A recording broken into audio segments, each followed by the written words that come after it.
What's going on, everybody? Welcome back to the Passive Tree Podcast, a podcast dedicated to talk about life, Path of Exile 2, and everything in between. On today's episode 23, we are joined by a fellow Canadian ARPG content creator and streamer. It's none other than Barricade. Welcome on, and how the heck are you doing, bro? Yeah, always good. Thank you so much again for having me. I appreciate it, and it's a pleasure to be here. Let's get after it. Let's have a good time. Hell yeah. Sure. So yeah, the first question, I'm sure you saw this on the list. As a Canadian to a Canadian, let's break the ice. Give me your standard go-to Tim Hortons order, bro. What's it gonna be? So right now, it's an iced coffee with a shot of vanilla. If I'm gonna go, that's what it is. That's mine. That's my go-to. Yeah. Okay. And you said if you're gonna go, is it because you try not to go to Tim Hortons that often? They changed, okay? Like, they changed the formula. It's not the same. It's like, if I want mud water, I'll go to Timmy's. But if not, I enjoy a delicious cup of freshly roasted Folgers. That's what I get with. So that's my go-to. But if I'm out and about and I need that little something, boom, it's going to be iced coffee, shot of vanilla. But it's not the same. You know, what about you? What do you like? What do you get after? I agree 100%. It's kind of, for me, like a last resort. Like, I don't like go out of my way to ever get Tim Hortons. Yeah, it's just not that great. It's not that great. It used to be the thing. Like, you'd stop by, you're like, start my day or whatever, right? Boom, Timmy's. Now, I'd rather not. Like, I'd rather buy an MTX and PoE, let's be honest. Like, it's so much better. It's so much better. You know, it is. It's way better value, for sure. Yeah, exactly right. So, yeah, there you go. But if I do go Barricade, I will get, in the summertime, I like an ice cap. That is one of the few things that I really like from Tim Hortons is like a summertime ice cap. It's delicious. It's cold. It's so good. And then I just like this might be a little basic, but just a small double, dude. That's the way. That's my order, man. I don't know.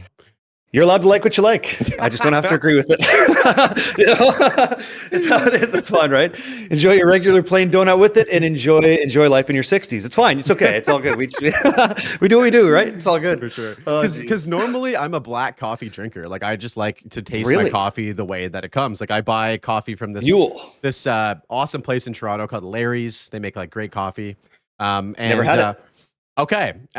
Really, it's really, really great. But with Tim Hortons, because the coffee's so like watery, I feel like I have to put cream and sugar into it to make it drinkable. I mean, listen, it depends on what's going on that day. If I need to spice it up, I'll do it, but I'm good to go. Like, I'd rather have a cup of water than that, but I get it. You know, Larry sounds great. never had it. I've never had it before. So yeah, that's what it is. Hell yeah. All right. So I'd love to get some lore about you, because this is the first time that we've had a chance to sort of like get to know each other. So I just want to ask you, like, when did you start gaming and what were you playing on when you started? Okay, so gaming forever. Like, we got in there young. So I think my first game ever was like Nintendo, like NES back in the day. It was like Batman the movie game kind of came out, and that's what me and my brother played. I remember getting babysat by somebody, and we had the console, so we were playing that, and it was like a side scroller kind of thing, and that was my first foray into the gaming experience. And it was, I think, if memory serves, that's when it started. But I've been back since way back then, and just playing like Mario and you name it, all that stuff. So lucky enough to get in there. We didn't really have a system for a long time after that. Things were tight at home.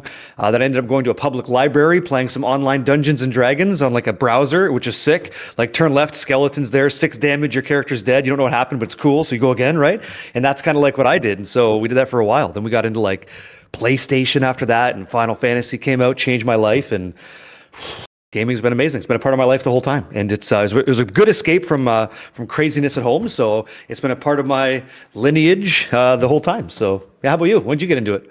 That's super cool. Yeah, I also started with Nintendo as a youngster. My first system was technically Sega Genesis. I don't know if you ever tried that one when you were a kid. You're one of the lucky guys. I had friends that had it, but I never had a Sega. It's like, that sounds Sega. You're like, oh, yeah. Imagine having that. Yeah, good for you. Congratulations. So I never had that one, but my cousins did. So that was technically the first console I ever played.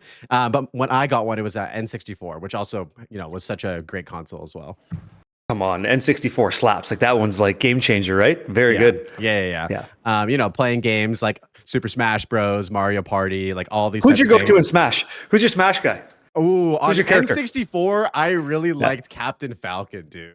The Thank you. Falco punch. Falcon punch. Yeah, Exactly. That's so good. Yeah. It feels good. It feels good. That game is just good. It's such a good example of what games can be, right? It's competitive, but it's so fun, And then you get into like the corner trapping and stuff. I like the skill levels in that game. It's very good. Yeah. Big fan of that game. Yeah. Another game that I played so much on N64 was Tony Hawk's Pro Skater 1 and 2.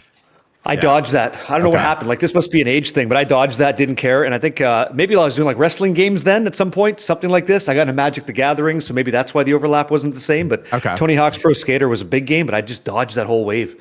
Don't know how. It just didn't happen, That's fair. That happens, man. Like, I feel the same way about Final Fantasy games. Like you mentioned before, it changed your life. I totally dodged that shit, bro. Like, it's crazy. Yeah. Never a single Final Fantasy. Whoa. I've never played a single Final Fantasy game. When you're enjoying your double, I'll tell you right now, there's gonna be a really awesome experience waiting for you on the other side. It's very, very good. Okay. Yeah. So which one should I play first, or should I go through and start with number 1 and go all the way through? Nah, I think you start with 7. Some people are gonna tell you 3 or whatever, but you play whatever you want. You can't really lose with Final Fantasy. They're all very good, except for X2. Yeah, there you go. Okay, so stay away from 12. In my opinion, but that yeah. So yeah. Just get into one try and see if you have time, which I don't think you will, because this content creation game, which is amazing, you're doing great. So, right on. It's tough. I think that it's hard to like try all of these different games. Like, I don't know. Have you played Expedition 33? Clair Obscur? No. Yeah. No. Okay. Really? As a Final Fantasy enjoyer, I'm surprised. Apparently, it's like Game of the Year, top dog type stuff. Yeah. The thing is, I don't fall into I'm not gonna say the tropes, but I love what I love, and I just try to become as great at it as I can be. And when I'm really enjoying a game like Path of Exile, PoE 2, Diablo 2, whatever, I'm in it. Like, I am in it. I've got an addictive personality. I can't just find one unique and be okay. I got to find all the uniques, and I'm missing one in Diablo 2. So when it comes to like ARPGs, I just stick in it, and I just try to understand what's up, combat flow, all that jazz. I just try to learn it. And Clair Obscur comes out, Megabonk comes out, and I'm like, that's cool. Like, I'm glad there's another game, but I'm right here right now, and I don't want to deviate. It's just, that's how I am. That's just what I find myself doing. It's nuts. I'm like that too. And I don't know if it's about you, but I think there's something for me that has to do with like the multiplayer aspect. And it's funny I say that because I don't play the multiplayer aspect, but I like having people in the world around me. You know what I mean? I like being in town and seeing those guys running around, and I like having my guild chatting and global chat popping off and stuff. And I feel like whenever I'm in a single player game, it is a very solitary experience. And I'm not really into that these days. You like the feature, you just don't want to have to use it all the time. There's nothing wrong with that. Like, that's cool, right? Like, I like that there's somebody there if I want to play with them, but right now I'm good. By the way, SSF is a good mode. It teaches you a lot about the game. So it does. How do you not, right? Yeah, it's amazing. Sure. I'm really enjoying it too. Yep. I love that. Yeah, I can't wait to get into the SSF and hardcore conversation. I do have a few other just follow-up questions, sort of lore-based stuff. So we listed off a lot of consoles. Was there like a moment that you can recollect where you sort of made the jump from console into PC gaming? I know you said the library. Was there like a moment after that where you got a computer at home and stuff like that? Yeah. So I had a decent friend group from Magic the Gathering that would go around and we'd play card tournaments and stuff like that. And one guy, he had a computer, and on that computer he had this game called Diablo. And I said, okay, I'll give that a shot. And I got hooked. Like, I'm at this guy's house. It's a sleepover, and everybody's passed out. They got the TV on, right? And I'm just sitting there in the back, leaning back in the chair, just playing Diablo 1. I'm like, this game's kind of insane, because it started with me in the library with that turn-based Dungeons and Dragons experience, and now it's like real-time ARPG. I was like, this is insane. Like, this is changing my life. And so we got done playing Aliens vs. Predator on that like gaming center, and I'm over here on his computer playing this. This game was nuts. And I was hooked. I was like, this is nuts. And I couldn't stop, dude. Like, the sun came, like I had to pretend I was sleeping, wake up with everybody else in the morning just because I was playing so much of that game, and I was hooked right there. It just had me by the balls. Amazing game, incredible game. So yeah.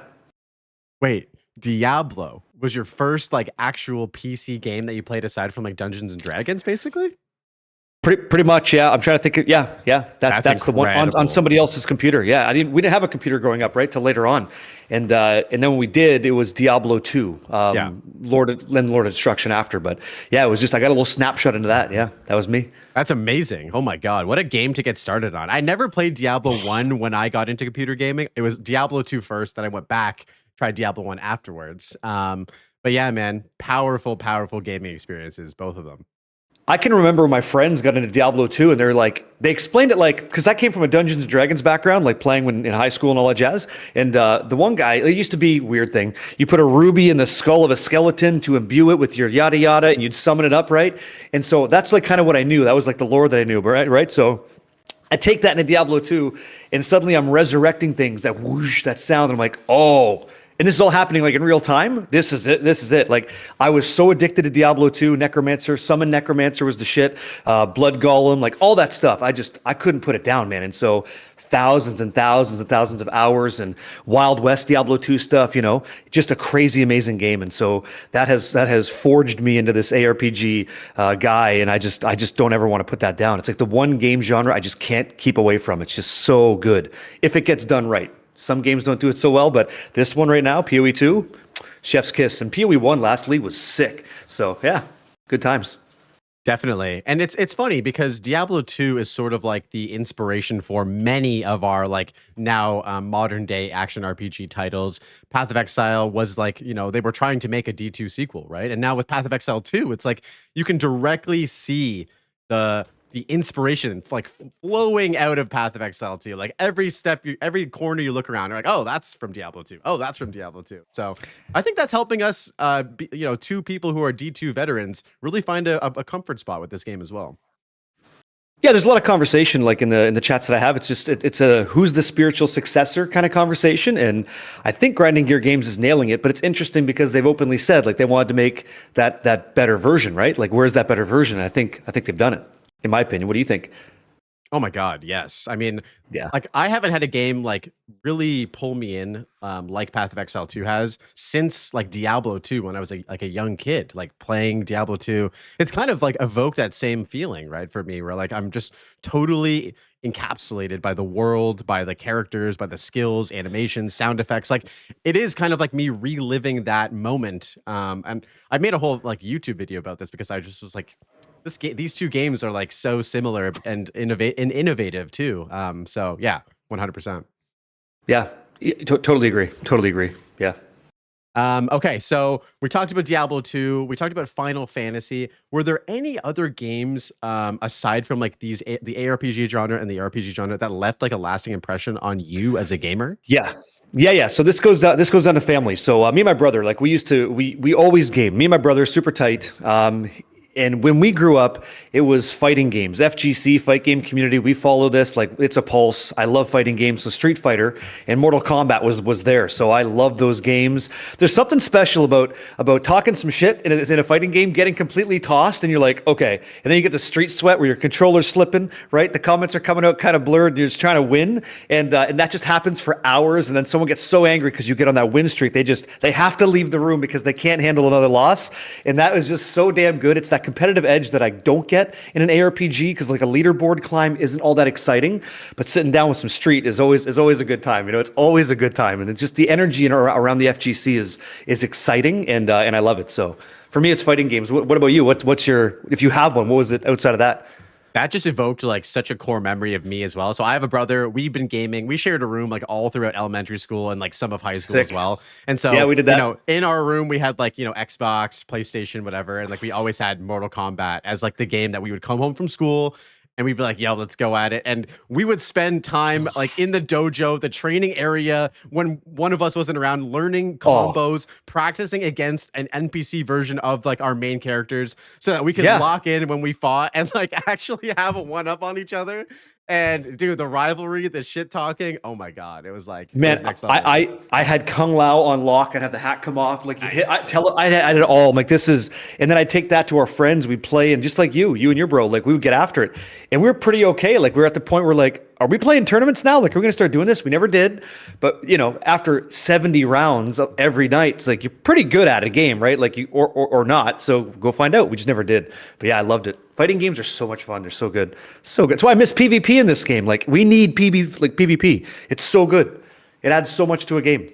It's tough though with PvP. I feel like we had it in Diablo 4 and it was kind of like this really niche thing that you could do that didn't feel the way that Diablo 2 PvP felt, where like, you're in the rogue encampment, yes, you join in a server, everyone's there to just like kill each other, and you go out and it's like you hear the noise like the trumpet and then it's on, right? Like, yeah. But like, here's the thing, right? Like, just because Diablo 4's implementation was substandard, that shouldn't be a good representation of what a modern ARPG PvP could be. Look at Diablo 2. Look how great that was as like a premise, as like a standard, and then make that better. Like when you're fighting rogue exiles, which I don't think you've been finding in your maps, but I wish you did. When you're fighting those rogue exiles, doesn't it feel kind of cool? And they dodge and heal, or you're like, okay, there's like that moment. If they could make that and extrapolate that concept in a very fun way, we got something. Like, don't you agree? I agree. I think that for me personally, I haven't really seen like PvP done in an ARPG well since Diablo 2. And so it's hard to imagine like, what that looks like now. Like, is it in arenas, 2v2, 1v1, 3v3s? How do they balance that? There's so many things oh my God, there's so many things to balance in PvP. So like, in Diablo 4's in Diablo 4's early seasons, it was about cooldowns, potion usage, and it was structured. There was some ebbs and flows, right? Later on, the power creep hit, and it was just you couldn't even target a Spiritborn evade guy. He's basically immune to damage. Like, so nobody did that anymore in hardcore because what a waste of time. But in the beginning, they had a structure that was pretty good. So if that was evaluated, maybe amplified, then maybe you would change your position. But I don't disagree with you. No one's really doing it well right now. There's one company, Moon Studios, with No Rest for the Wicked. They're going to be introducing some of that PvP, and I'm really excited for that. Those guys kill it. So I'm waiting to see who does it next, because the genre has got a gap in the market for this, and I'm excited to see who gets it right and who gets to the market first.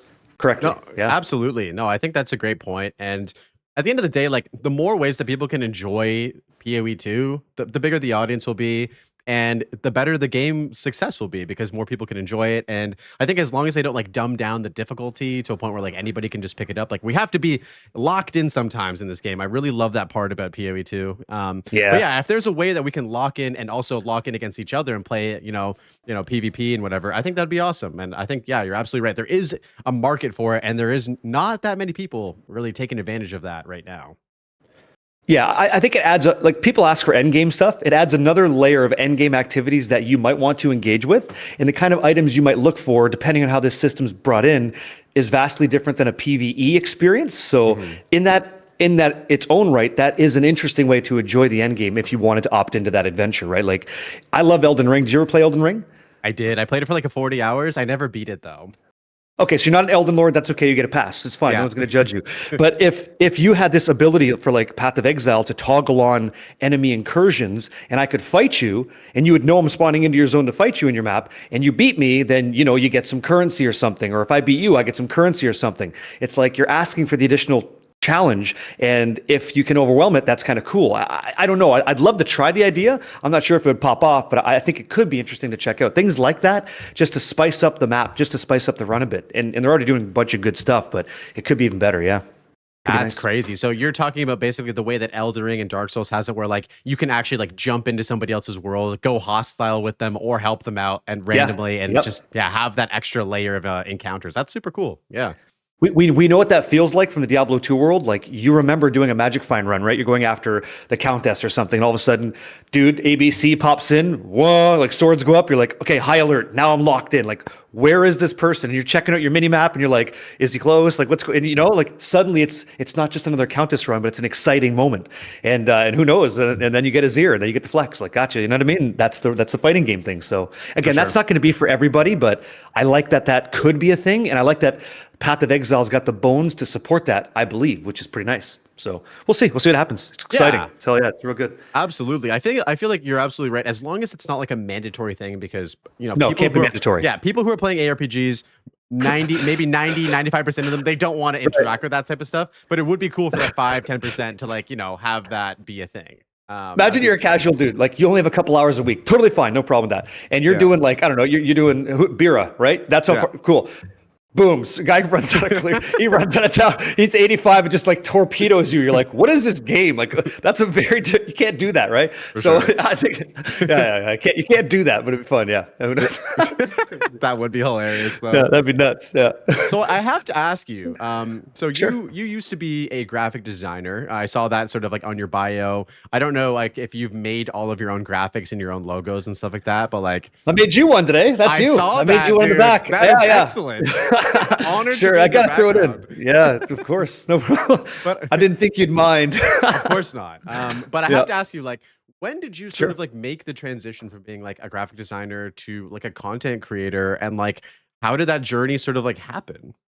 5 years ago, September 1st. That's when it happened. Damn. Sorry, 4 years ago, September 1st. That's when it happened. So the year before that, I was into Diablo 2 Resurrected with streaming. And I'd failed at streaming with Magic the Gathering for about 7 years before. I say failed because I'd get an average of 10 viewership. And I'm a family guy, and I couldn't support my family of 10 people hanging out. And I appreciate all the people that did. Over 7 years, I earned about $3,000 Canadian, which is about 10 cents US, which is fantastic. But it was cool to earn some revenue. Couple double doubles, right? Which I didn't even like. So it's like fucking great. So I do that for 7 years, and I was happy to do it, but I never wanted to quit. And so I just never hit with Magic the Gathering on Twitch. I think it's a bit of a niche market. And so I ended up playing Diablo 2 Resurrected because they're bringing out this game that I just grew up with. That's awesome. And I said, what the hell? Looks great. And I started playing it. And I met, and if you ever checked out the Twitch stats, you'll see like it just starts to grow, which is something that you hope for, but you never know. Like you just don't know, right? And so for 1 year, I played nothing but Diablo 2 Resurrected on Twitch, and I grew an amazing community of people that wanted what I wanted. They wanted to team up with people, and they wanted to just pay it forward. They wanted to be in each other's company and just play multiplayer and help each other out in any way possible. And that's what we cultivated after a year. And so 6 months into it, I had a bunch of people on Twitch that I was chatting with, like content creators like yourself and others, right, at the time. And they said, hey, man, if the community's supporting you after half a year, go full time, give it a shot. And I said, no, I don't think so, because I'm a family guy. Like I got dependents and stuff. I have to be responsible. So I said, I'm going to go for a year. I'll go for another 6 months of this. And if the energy's still there, if the sizzle's still happening for having a good time, I will quit my full-time job and I will commit to going full-time content creation. If the community wants to commit to it, I'll take the leap and I'll go. And 4 years ago, I took the leap, and I'm not looking back, and they've been there since day one, like they said they would be. And so it's been a hell of a journey, and I wouldn't change a damn thing, but I had to do graphic design. I had to go through those meetings. I had to have that job I hated. I had to do all that so that I can appreciate what I have now. And so I enjoy the ride, and I'm going to just hold on for dear life and lock in and full send every frickin' day, because that community deserves nothing less than the best I got. And I'm going to give it to them. And I'm going to give it to them every time. Absolutely. That's so cool, man. Yeah, it's really cool hearing your story. Pretty inspiring, actually, as well, because as a full-time artist, it's tough, because that is like a cool job in itself. I'm sorry that like graphic design for you wasn't hitting like the sweet spot, I guess, where like content creation and playing games was, but it's better than doing a lot of other things. I feel like for me anyway, doing art is like, I've done a lot of like shit jobs in my day, and like same. Yeah. So like the fact that I can like make a living doing like my own art, and like, it's a bit different than graphic design, where like you have to be very like, specific with a lot of things. I did some graphic design courses in school, and like we had like an hour-long discussion about like kerning between like two letters, and I was like, oh my God. Gotta have the kerning. Yeah. Gotta have the kerning. Yeah. I was like, I don't know if this is for me, man. Like, I'm not. Did they explain it to you like sand between the letters falling in the distance? And they tell you all that? Oh, yeah. With kerning? Yeah. Oh, yeah, of course. Okay. Yeah. All right, cool. And I was like, okay, so I don't think graphic design is for me, but I love like art and like painting and stuff like that, and just like general design and stuff. So I can see how like maybe that stuff kind of wears down on you a little bit, where you're like so hyper focused on all like the little things. It wasn't that. To be honest, I have no problem doing graphic design. I rather incorporate it into I think it's one of the skills I bring to my stream. It's what maybe separates me from other people, is that I have my own ability to complete my own art assets in a successful way. It just wasn't what I loved, It's what I could do, and I was great at it. I was good at it. Shit, I don't want to do my own horn. I was okay. I could pick up some freelance gigs at any time and just go for it, and that was fine. And the clients were happy. So I guess that means I did okay. But I would always have a tab up, a hidden tab, right? So I'm in the office, 9 to 5, doing my thing. And the boss comes in, boom, alt tab, back into work. And like, I was always listening to a stream, always watching a stream. I'm like, I could do that. Like, I should be able to do that. And it just didn't happen for me until eventually I just played another game and it hit. And I was like, holy shit. But the graphic design thing, like, I think people should get into graphics. I think they should learn how graphics are made, like a raster image, vector image. They should learn this stuff, because if you're interested in graphics anyway, if that's something you want to do, then let rip. And if you're going to be a content creator, it's only going to save you money down the road. It's also going to help you make your processes leaner, so you can give people the best broadcast you can. Like, there's a lot of value in that. And so it wasn't like a diminished, like, I hate this job. I was challenged all the time, a different client, different request, and it was a good thing to be challenged all the time this way. And it made me a better person for it. So it was not the passion job, right? It wasn't that thing, I think streaming for me is that thing. Yeah. I hear you. If that resonates. 100%. It does for sure. And I think you're absolutely right. It is like a transferable skill. Like there's a lot of people that I've met recently within the content creation sphere, a lot of lovely people that just have like no experience with like creating an image or like making a thumbnail and stuff like that. And it's like, you have to start from scratch on a lot of like things. And so like the fact that you could bring, some of those transferable skills into it gave you a leg up essentially on your journey basically to some degree. You got to use the tools you have, right? You got to get after it. So a gentleman like yourself, my timeline could be a little bit gray here, so please excuse, but if you're doing this for 8 months now yourself, let me ask you a question, flip it back a bit. So what made you want to take the dive into doing podcasting, content creation yourself? Like what made you, outside of the art sphere that you enjoy, want to diversify and get into something a little bit more public broadcast? That's a great question. So I talked about this. I got one a day. Go ahead. I hope you have more because this is great to have like reciprocal thing going on. But yeah, so for me, I do have my passion job. Like my passion job is like painting murals. I'm super lucky and grateful to be able to do that.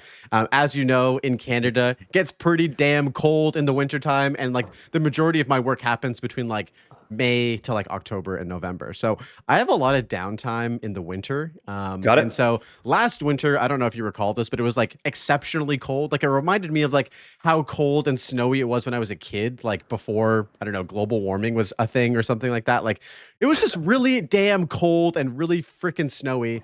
And so I didn't really feel like it's like, it wasn't like that bad though. Like we used to get bad snowstorms. Now we get like nothing. Like it's just dry cold, you know? You know what I mean? But continue, sure. For sure. This one felt like exceptionally bad for some reason, and it reminded me of like, how it used to be when I was like a kid and stuff, where like yes, I was only like 4 feet tall, but you get snow up to your head and shit like that. It's always cooler when you're 4 feet tall, right? Whoa! Yeah, exactly. Yeah. And that's when Path of Exile 2 came out last winter, and so I just started playing that in December. And I will say, like, not to be so much of a Debbie Downer, but I did get like, seasonally depressed. Like I wasn't doing what I was passionate about doing. I was stuck inside. It was cold as shit. And so this game was just like there for me at a time where like I needed it. And I just fell in love with this game, dude. Like I just was so like, immersed with it. It brought me back to that D2 feeling. And I had felt the feeling of like, I want to make a video about this game in some respect. I don't know what it is, but I became so passionate about it that I wanted to like put myself out there in some degree. And so my first ever video was a hardcore solo self-found campaign guide, tips and tricks to how to beat the campaign in hardcore SSF. And like it got like 8,000 views, and I was like, whoa, like people are interested in like, that's my first video. It's terrible. But that was the start. That was the start. And so I just kept doing it. And the podcast thing kind of just was a natural thing because I didn't have any friends that I knew that was playing this game. Like I wanted to make more friends, connect with the community more.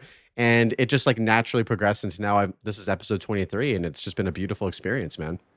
I would disagree that your first video was terrible, and I haven't watched it. But the first video was the first time you did a thing you really wanted to do. So it's a great thing. It's a great video. Even if the content itself quality was bad, at least you did that, like that was that's the greatness. That's the start. That's the genesis. That's fantastic. And seasonal depression blows, obviously, but unfortunately, you got another addiction there, which is Path of Exile 2, so sucks. You get to enjoy that now. So, no, it's great. And same kind of thing. I was getting a little bit burnt out of Diablo 4, and I knew Path of Exile 2 was on the rise. Had to try that. And I'm just like you, I got bit. And I was like, oh, I'm screwed. Like, I'm losing sleep. This game's nuts. Totally get it. But I'm happy. I'm happy that you got into it. That's a good thing. Now, you're married, right? Maybe? Dating? No. I have a long-term partner. We've been together for like 4 years. So not officially married, but she's my and you don't have to disclose if you don't want to. Okay. Yeah. She's in broadcast. Is that right? Yes. Yeah. Yeah. So with her expertise in television production, I think, how does that aid you in the content creation stuff? Does she review your stuff? Do you guys talk about it? Does she give you any kind of insight? Like, how does that work? If you don't mind me prying into the dynamics. Oh my God, that's a great question as well, dude. We should just you should just host your own podcast. Okay, let's go, boys. Let's get in. Okay, we got a huge raid from Angormus, by the way. Thank you so much. Welcome in, everybody. Good dudes. He's good people. Oh yeah. Welcome in, guys. We're just obviously chatting with the homie Barricade right now, doing a little podcast. But okay, so the question was, the lady, she's in broadcasts. So she actually works as, I don't want to give too much away about her job, but she works in hand with production and stuff like that. No doxing. Yeah. Another thing that she used to do and has done for 6 years was actually stream. Like, she used to be a streamer. She didn't stream on Twitch, but she streamed on a different platform essentially. And so like, she can relate to everything I'm going through, because she always says, what you're going through right now reminds me of how exciting streaming and content creation was for me when I started as well. So like, she is the most like supportive and understanding partner when it comes to that. In terms of like technical ability, this is funny. So I actually just tried to film my first IRL podcast last weekend when I was visiting. It's different, isn't it? It's different. There was a lot of mistakes that I made along the way, and we both were like, trying to figure it out together. And as much as you think that she would be able to like be like, are you filming at 1080p so you don't fill up your memory cards? Do you have all your microphones set? Do you have everything? It's like all of these things I just completely gapped on. So it's kind of like we're learning together at this point. But she's not like a leg up in terms of like the technical side of things. There's a lot to know, a lot to figure out. It's an ongoing process, right? And technology changes and stuff. But it's cool that she's got that understanding of it too, right? And she supports you in that. And it's not an alien experience, right? So like for me, my significant other of like 24 years doesn't really, like we're killing it. So she doesn't get the content creation thing. I'm like, hey, we had a couple people hang out today and like, it was great. They had a good time. And she's like, why would they watch a video game for 2 hours? I'm like, well, they had a good time. Like, who knows? It's hard to say it unless you experience it, like, you probably know this too. Like, people in your chat may be like, man, I can't believe I'm still here after all this time. Like, we're still having such a good time. It's just a good unifying community thing, streaming, right? So it turns out it can change people's lives in a positive way. And I assume you experience the same, yeah? Like, that's happening? Absolutely. No, for sure. Yeah. And this is actually like a wonderful way to sort of talk about what I want to talk about next, was just like the positive attitude and energy that you have. So I was actually introduced to your content through Talkative Try. Shout out to the homie. Yes. I feel like he's kind of like the glue of like this community in some respect, like kind of, which is something that I like to do. I would like to do with my podcast as well, is like bring people together, help introduce each other to new content creators and stuff like that. So he raided into you the other night, and this was the first time that I had been in your stream, and you were like, dancing and like getting up from your chair and like scene swapping and all this type of stuff. And I was like, man, like this is a very like unique experience. Like I haven't seen somebody do this level of energy and like positivity in like a stream and stuff. So, I just want to say first off, kudos to that. It's really cool to see that. I wanted to ask you, like, have you always been this way, or is this something that you've like had to sort of, you've had to like build this up over time, right? Yeah. What do you mean by this? What does this mean? Because we could it depends what you're talking. What do you mean? Go ahead. What's this? Just like kind of high energy. You know what I mean? Like you're just like high energy, right? So I have an addictive personality. If I get into something, you're not going to like I'm just a dog chasing cars. Like I just go for it. Being 41 years old with ADHD, it's just part of who I am. I'm not going to change. And I talk fast. I move quick. And sometimes I just go from point to point to point. So that's always come with high energy, because you have to maintain that like ideology of what's going on. So that guy was always there. But remember, this is one part kind of I got to kick back a little bit that we talked about when I was doing my graphic design stuff. So that guy worked Monday to Friday, 9 to 5. And then he would stream 3 days a week. I would stream 3 days a week for Twitch, and it would be 8 o'clock at night till 2 o'clock in the morning. I did that schedule for a year. And so I had to push myself to like, get in there and stay in that rhythm. So one part about that though, when that guy, that version of me back in the day was not doing the content creation thing, not trying to strive for a better person, better life for my family. I'm 5'11", I was 225, had the dad gut, had the double chin swinging when I was stepping downstairs. I wasn't happy with who I was, right? And so then I kind of changed my diet, started hitting the gym, and I just felt better. I felt great. And then people around me noticed, hey man, this guy's got more energy, bit of a positive vibe going on. And I was just becoming a happier guy. And so not to like, motivate, promote and all that jazz, but that's what changed me was taking care of myself. You can't help other people if you can't help yourself. So I started taking care of myself first, and my family felt the difference. My community feels the difference. And it's not Colombian whites. There's no drugs. I've got a daughter. I'm 41. She's 21. And it'd be a really fucking stupid example to like do drugs and shit, because that's just dumb. So I've always been on the straight and narrow, and I have a very boring regimen when it comes to my diet, but I take it real serious, and I hit the gym 3 to 4 days a week, and I get after it. And the energy is a consequence of those decisions. So I promote a healthy lifestyle and mind, body, and soul, even though I'm not really religious. And this is how it's going to be. And this is just, sometimes I'm too much for people. I get that, but I won't change who I am just to please somebody else. It's how it's going to go. So this guy that I get to be now is just the unhinged, uncorporate version of me, and I love who I get to be. I just get to be me. And so, yeah. I love that. I would tell you too, because you talked about the IRL streaming thing.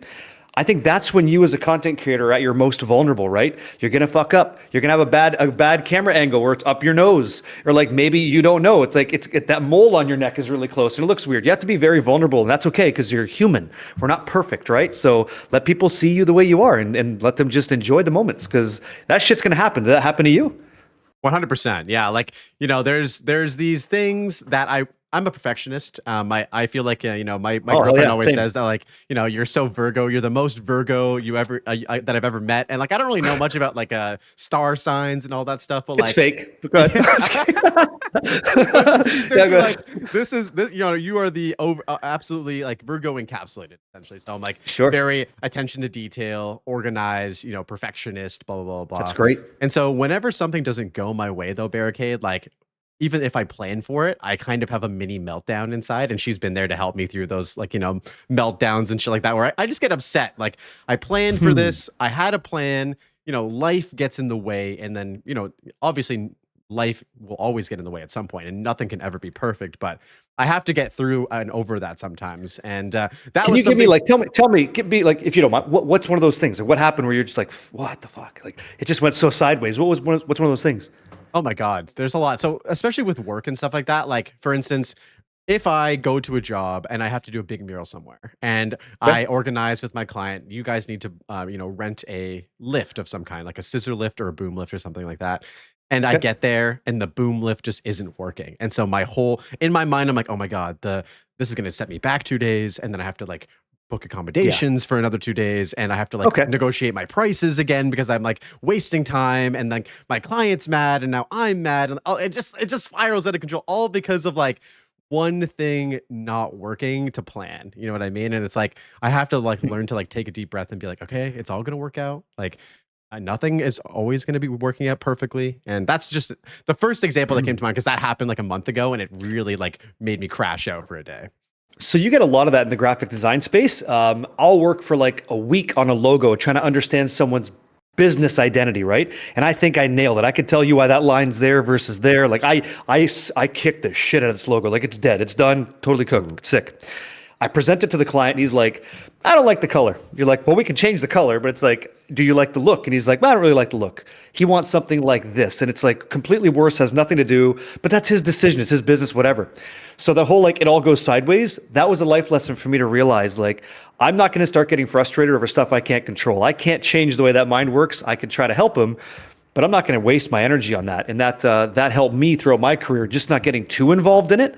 Like, you're responsible for what you're responsible for. And then whatever happens with that scissor lift, they should have had a battery in that lift. That wasn't you. You're not the lift guy. So clean that up, right? Like, make sure that's all set. And then we just move along. So maybe that'll help you. I don't know. That takes time.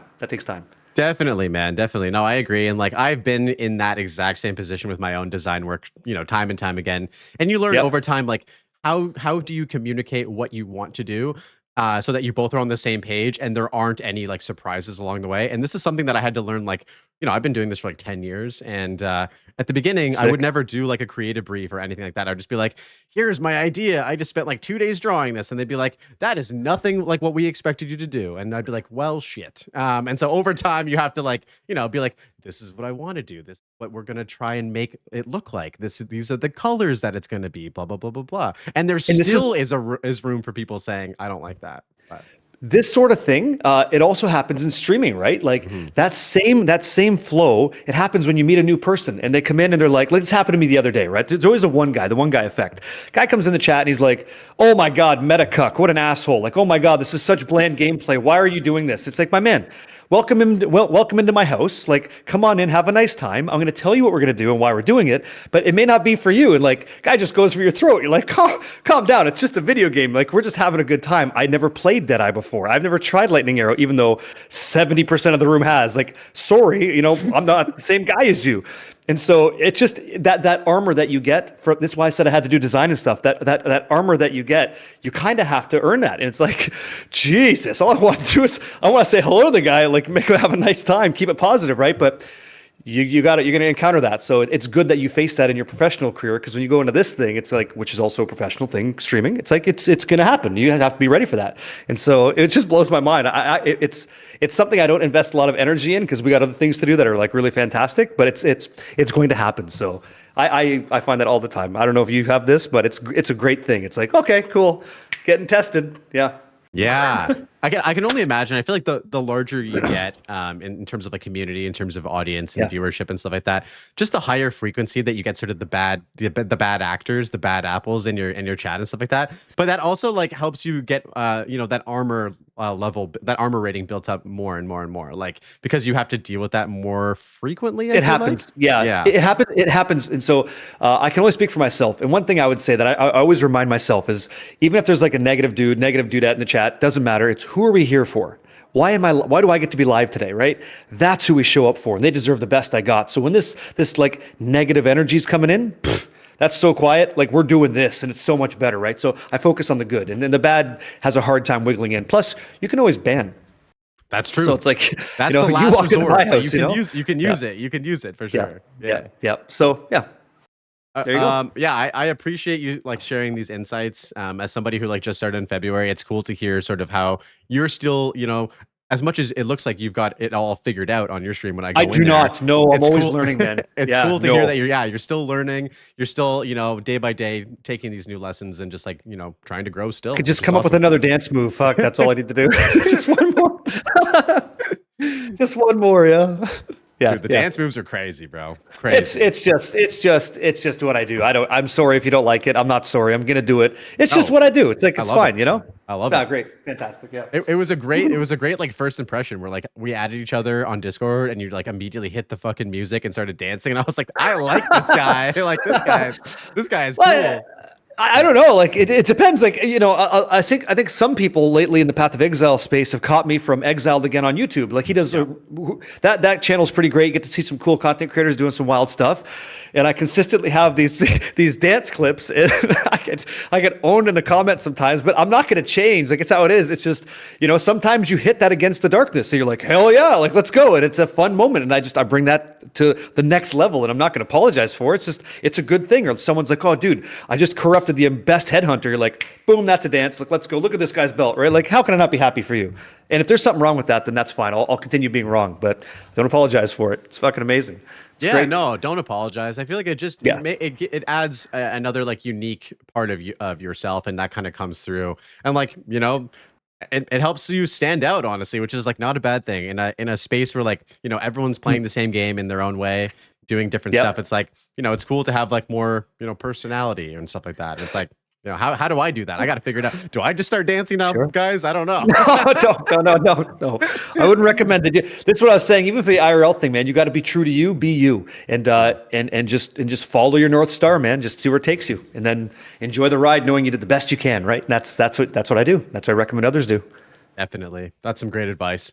I wanted to sort of transition a bit into Path of Exile a little bit. Okay. This life portion of the chat is always super interesting. So yeah, I just want to let you know this has been awesome to talk to you about. Thank you. We do talk about games here too, guys, a little bit. This is a Path of Exile 2 podcast. So I would love to talk to you about the game.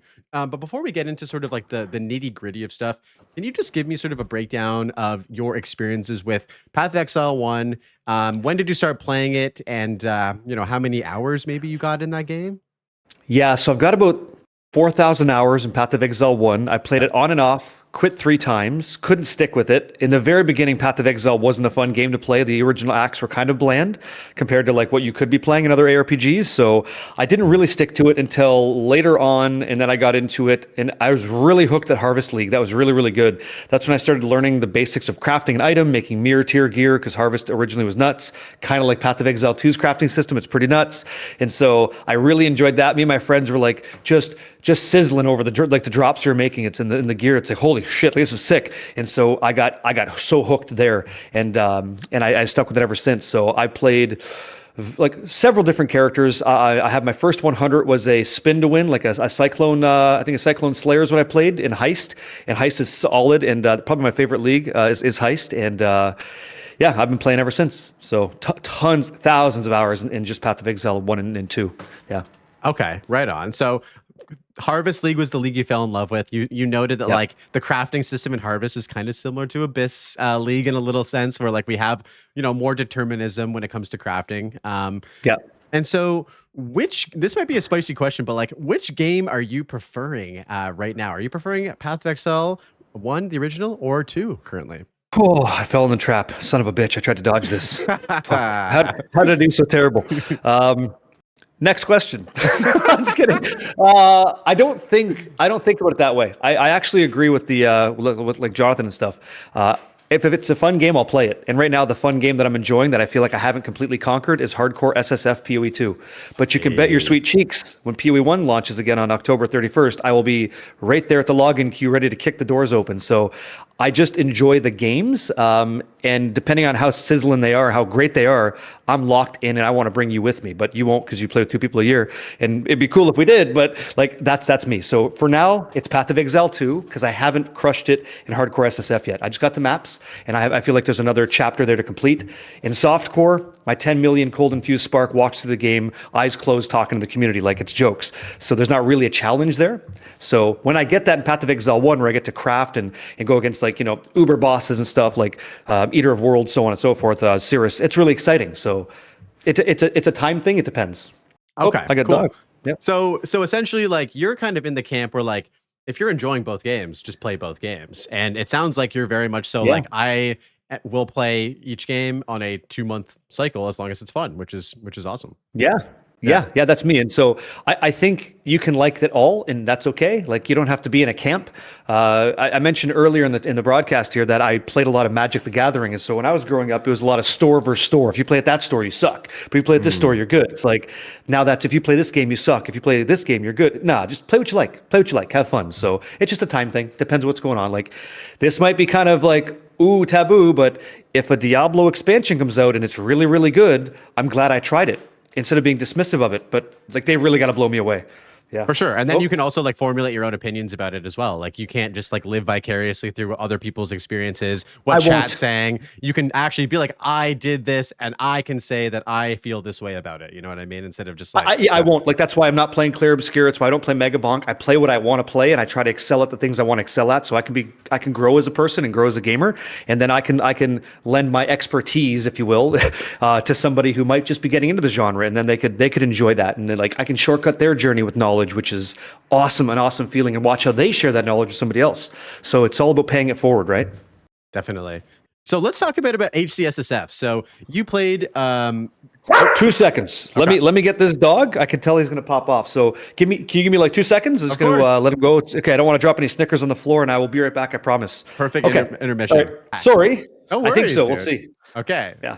All right. I was just reading some of the chat messages, but yeah. So okay. What I was saying was, let's talk a little bit about HCSSF. So to my knowledge, you started playing Path of Exile 2 this league on softcore. You made like a couple different builds, and then you moved into hardcore solo self-found. Yes. Tell me a bit about your experience as somebody who only plays that mode. Like, I'd love to hear sort of how you're feeling about it right now.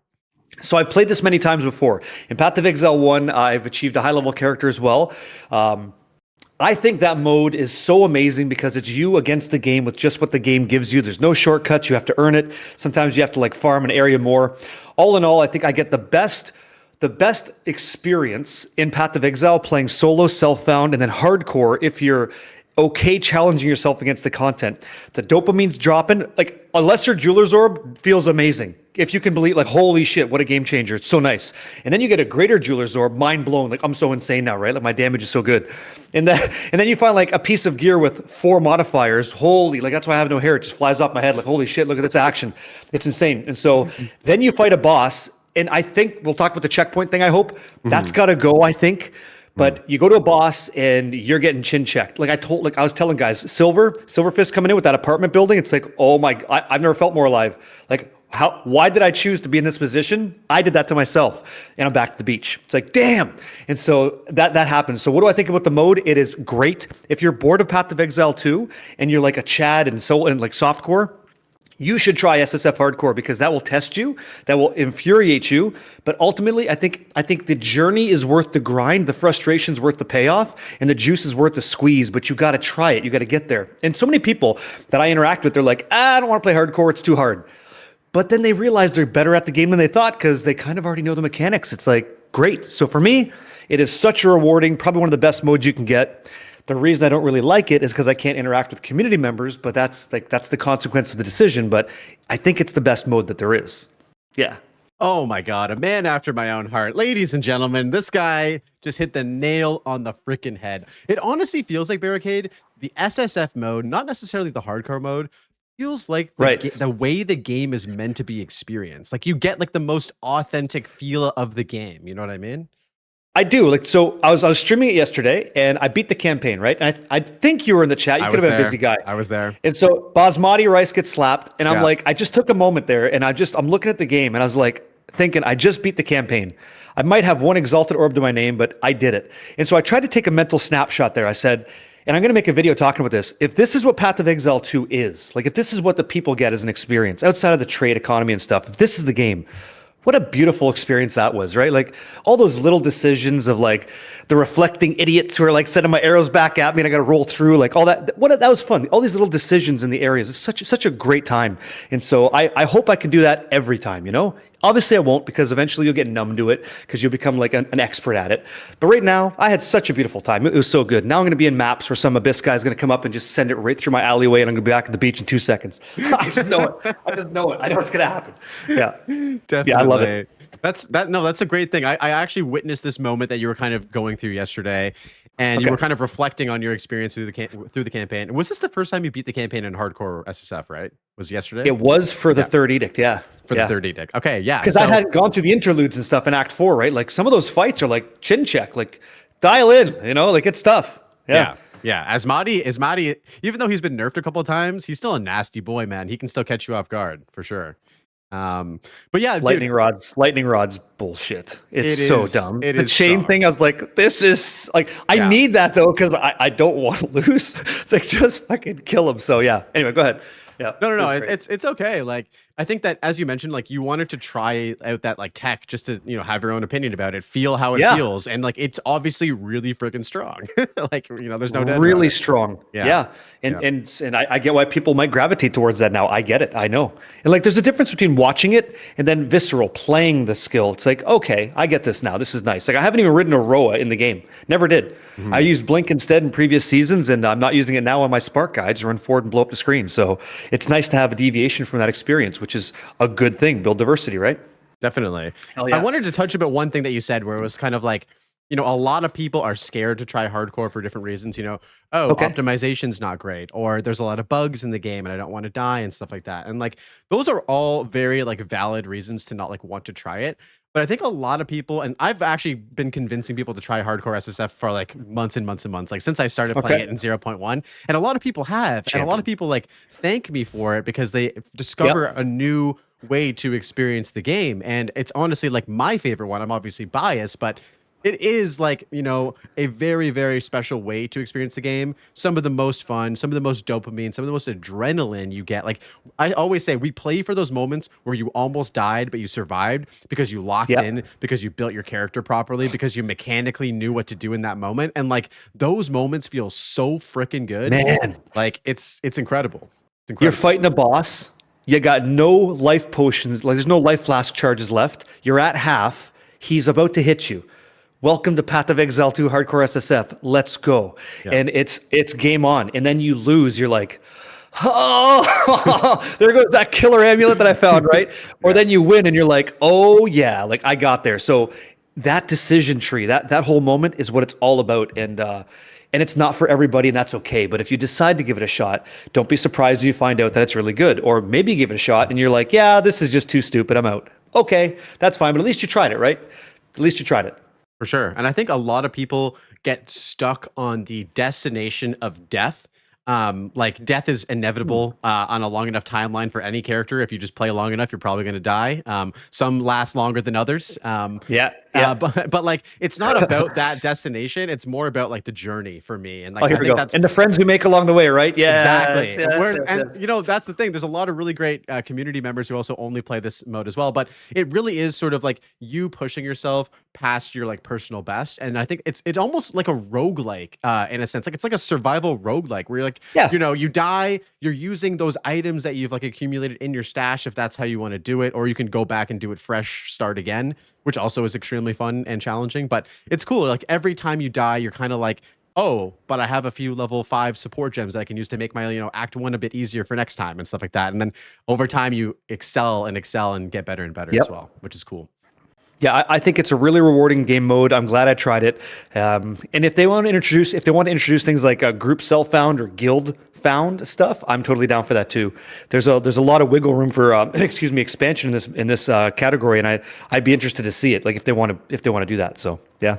I would love that so much. And then I could actually play with more than 2 people a year, and it would just like be just a beautiful thing. A beautiful thing.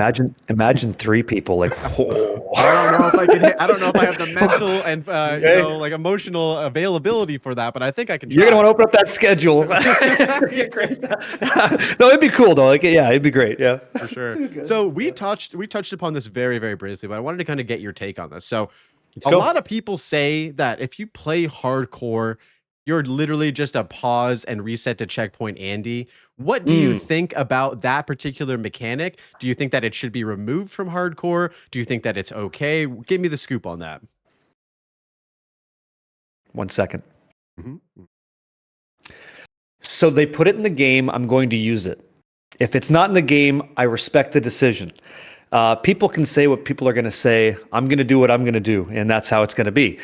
I think that the hardcore mode is more genuine if the checkpoint pause anything. If there's no pausing, if there's no checkpoint reset, I think it's better for the mode and the people that want to engage in that mode. Like, you know, when I go into that boss fight, one person's coming out, and you got to be okay knowing that that's not going to be you sometimes. That's just how that's going to be.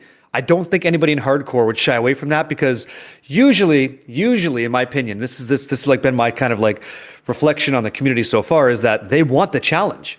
And so if you're so good at the game, you wouldn't mind not being able to pause it, right? You wouldn't mind not having a checkpoint reset. Go ahead. I think that challenge is also a better high and a better low. You know what I mean? I think for people. So I'm of the opinion that if it's in the game, I'm going to use it, and people can have an opinion on that. That's fine. The second it gets removed, now we go again. And then we have to see what we're all about. So that's what I think. Absolutely. I think that it would just, again, change sort of the way that you approach hardcore. You would have to be a lot more careful. I mean, you're obviously still careful when you play in general. And people die all the time, even with pausing and resetting to checkpoints as well. Like, it does take a bit of skill to have to like know, like, is this a time when I pause? Is this a time when like I've paused? Should I unpause now? Should I reset? Like, there are decision-making like processes that happen that can result in you like making a mistake and dying, even with this thing that exists in the game. One thing that I see is that people who die in hardcore make other characters. Yeah. So they would just die more, and you'd have to make more characters. And I don't think they get burnt out as much. I think that they would still play. And I'm just speculating. I can't speak for anybody else other than myself, but yeah, it hurts. Like, you have to be willing to take the loss in hardcore. Like, you just have to. It's such a thrill when you're, you know, on the edge of defeat. Like you said, it's like, oh, okay, but then you win, and you're like, oh, okay, God got it, or I died. Damn, back to the beach. So yeah. 100%. There you go. Yeah, I love being able to talk about this with you, because I think that more people just need to experience this. And like, I think a lot of people, if they do dip their toes in, it's usually like, this was a really good time. Like, this was a really fun experience. Yeah. Well, like, so like something I would do if they change this, if the process changes, I would say, what I do now is in hardcore, I try my damage on the boss, I reset. I check my damage on the boss. I check his mechanics. I understand where he's going to position himself. Like I know all that stuff, and then I reset. Then I go and I melt him. Okay, we're good. And sometimes the oopsie happened, and like it's a cocaine ant, and holy shit, that wall sent me back 20 feet. And I'm like, what's this guy? And so like that fun moment happens. If they change this, so I can't checkpoint travel, I can't escape pause, whatever. Yeah, escape pause. I'm just going to go on softcore. I'm going to make a parallel character, and I'm going to experience it there. And then when I'm ready and confident, then I'll go on my hardcore guy and do the fight. That's what I'll do. I will make a second character and get after it, so I'm safe, and then I'm comfortable in that mode. Then I'll go and like try to get the win. And so it could still go sideways, but that's the risk I'll take. And I think that might be a strategy if that gets changed. But let me ask you a question. So because this is like your mode, this is what you do. Are you a champion for the current implementation of the strategy, and why? Or no? And then what do you think it would be better if not? Are you talking still about the strategy of like doing softcore and then going back into hardcore? I'm talking about the current implementation of checkpoint, traveling, resetting, and then escape pausing. Oh, I feel like the exact same way. And this isn't a cop-out, but like if it's in the game, I'm going to use it because it gives you a sort of, it's part of your hardcore toolkit. Like it's hard to ignore that, especially when it's such a powerful tool to use when you need to like take a breath, assess the situation even. And you know, I'm all for it not existing because at the end of the day, like it is cheesy. Like it does kind of feel a little like, ooh, this is it's a bit of stinky cheese. Like, you know, that block of cheese that your dad bought when you were a kid that got thrown out. You know, the old fort, right? Like that was such a block of cheese, dude. That was probably the best cheese I was. Yeah. It's probably the best cheese I would have ever eaten. I'll never know. Took it away from me, bastard. Yeah. But yeah, so like, I would be fine if it got removed. I think that it would be like kind of, you know, when they took away the rare monster icons on maps, like it is a bit of a weird adjustment period where you're like, oh, like I'm so used to having that and now I don't. And now this feels strange, but you know, give it a couple of weeks or a week or something like that. And you're kind of just, you know, it is what it is. Yeah, it was a great point. We touched on that. You just happened to talk about the rare nodes on the icons of the map. When the rare guys are there, you're just hunting rares in the boss and leave. When they're not there, you play the map out, then kill the boss, or you just rush the boss. It's a very different flow just because they showed you where it is. And that's interesting how that just changes the whole paradigm of a map clear, right? So yeah, I'd be willing to try it. I'm open-minded. I'd be willing to try it. And hopefully I get my character surviving, again, the campaign. But who knows? Maybe he's back at the beach. Who knows? Yeah, it's all part of it. Everybody ends up back at the beach at one point. We actually have I have a guild called the Beach Boys, and we actually have a timeshare on the beach. You know, Bloated Miller, he's the timeshare owner. So if you need like if you need to rent a room, like we got you, like we'll offer you like a discount. You know, so have you died to the Bloated Miller yet? Oh yeah. Okay. I don't want to admit that, but I have for sure. I did once. This is before the Bloated Miller was patched. He did the roll, and he took me to Value Town. I saw the future. That guy took me. I was like, whoa, he can do this? Yeah. More respect for the timeshare captain. Yeah, look, unreal. Yeah. He's a good earner, he is. He definitely earns his wages for the timeshare, 100%.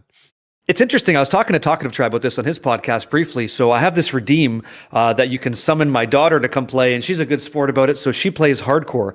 And she doesn't play ARPGs primarily, right? But when she interacts with these bosses and stuff, she does damn good.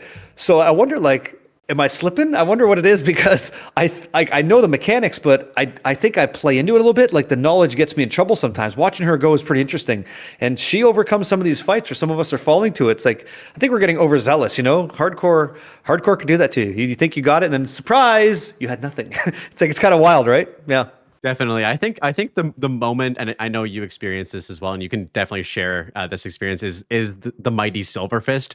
I think that from all of the bosses in the entire game, I always say to my you know, community, people who are trying this for the first time, and this is the most cowardly thing, and I know Angormus will, you know, call me out on this, but just skip them, guys. Just don't even fight them because you're going to die.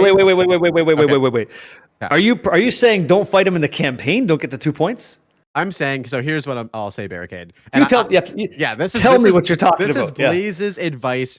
This is something that I didn't put in my video for hardcore. The more you know. Yeah. Here we go. Yeah. Okay. The 2 points that you can obtain from that boss is not worth the 3+ hours that you will waste getting back to that point to get those 2 points again. When you can just proceed onwards, like you don't have to fight the mighty Silverfist, you don't have to fight Blackjaw. You can if you want, for the rewards and for the exhilaration and for the, you know, adrenaline and stuff like that. But like if you make a mistake and you get hit and you die, you've just wasted like 3-4 hours or whatever it took you to get back there for 2 passive points that you can get way easier later on if you just come back for them.